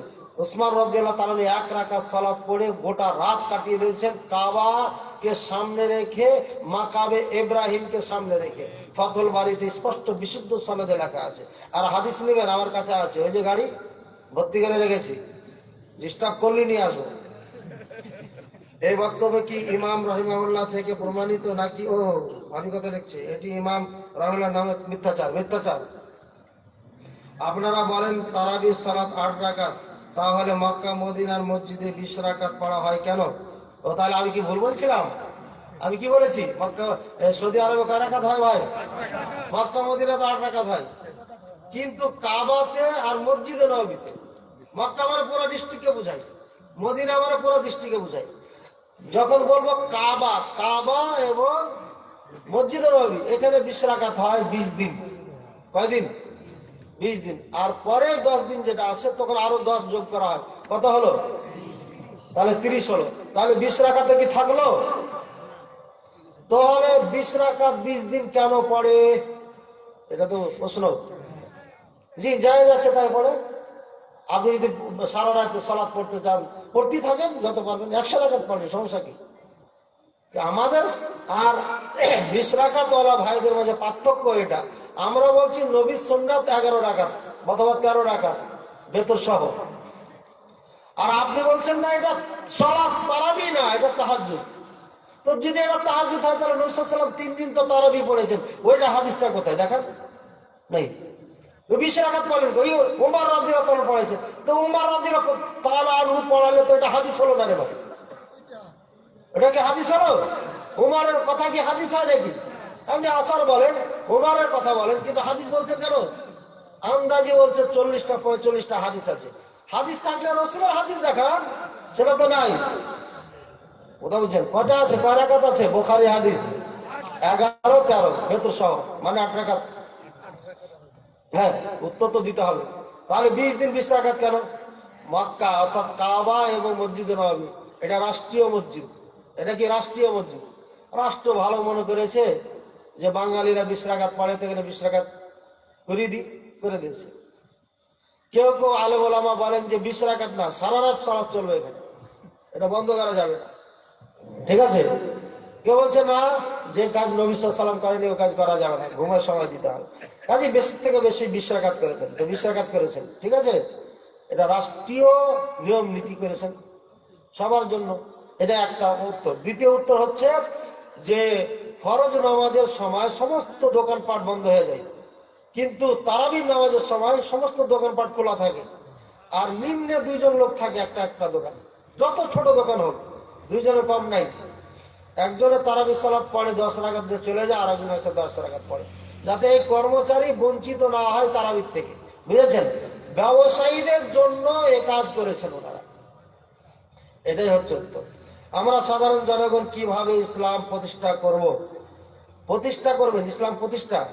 সর্বপ্রথম আপনি ফেরকায়ে নাজিয়ার যে বৈশিষ্ট্য বললাম এগুলো ফলো করেন, আর আপনার আমলকে বুখারী মুসলিম মক্কা মদিনার আমলের সাথে মিলিয়ে নেন। কারণ মক্কা মদিনা বলছি কেন? মক্কা মদিনার আমল রাসূল করিম সাল্লাল্লাহু আলাইহি ওয়াসাল্লাম থেকে দেখে দেখে চলে আসছে, 1 নম্বর। 2 নম্বর, ওদের আমলগুলো বুখারী মুসলিমের সাথে মিল খায়। এই জন্যই বলছি মিল করে নেন, বুখারী মুসলিমের সাথে মিল করে নেন। বলবেন যে হুজুর আরো তো হাদিস আছে, ওগুলো বাদ দিচ্ছেন কেন? আমরা বলবো যে কোরআনের পরে বিশুদ্ধ 2টা কিতাব ছিল, আমরা 2টা পাওয়ার কারণে অধিকার যাইনি। এবার শাস্তি দিলে দেন আল্লাহ। কিন্তু যদি আপনি এই 2টাকে বাদ দিয়ে ওদিকে যান, তখন যদি প্রশ্ন করে বিশুদ্ধ 2টি কিতাব বাদ দিয়ে তুমি অশুদ্ধ দিকে কেন গেলে, পরিষ্কার জায়গা রেখা জঙ্গলে গেছে কেন, তখন কি উত্তর দিবেন? বিপদে পড়বেন না? বিপদে পড়বেন।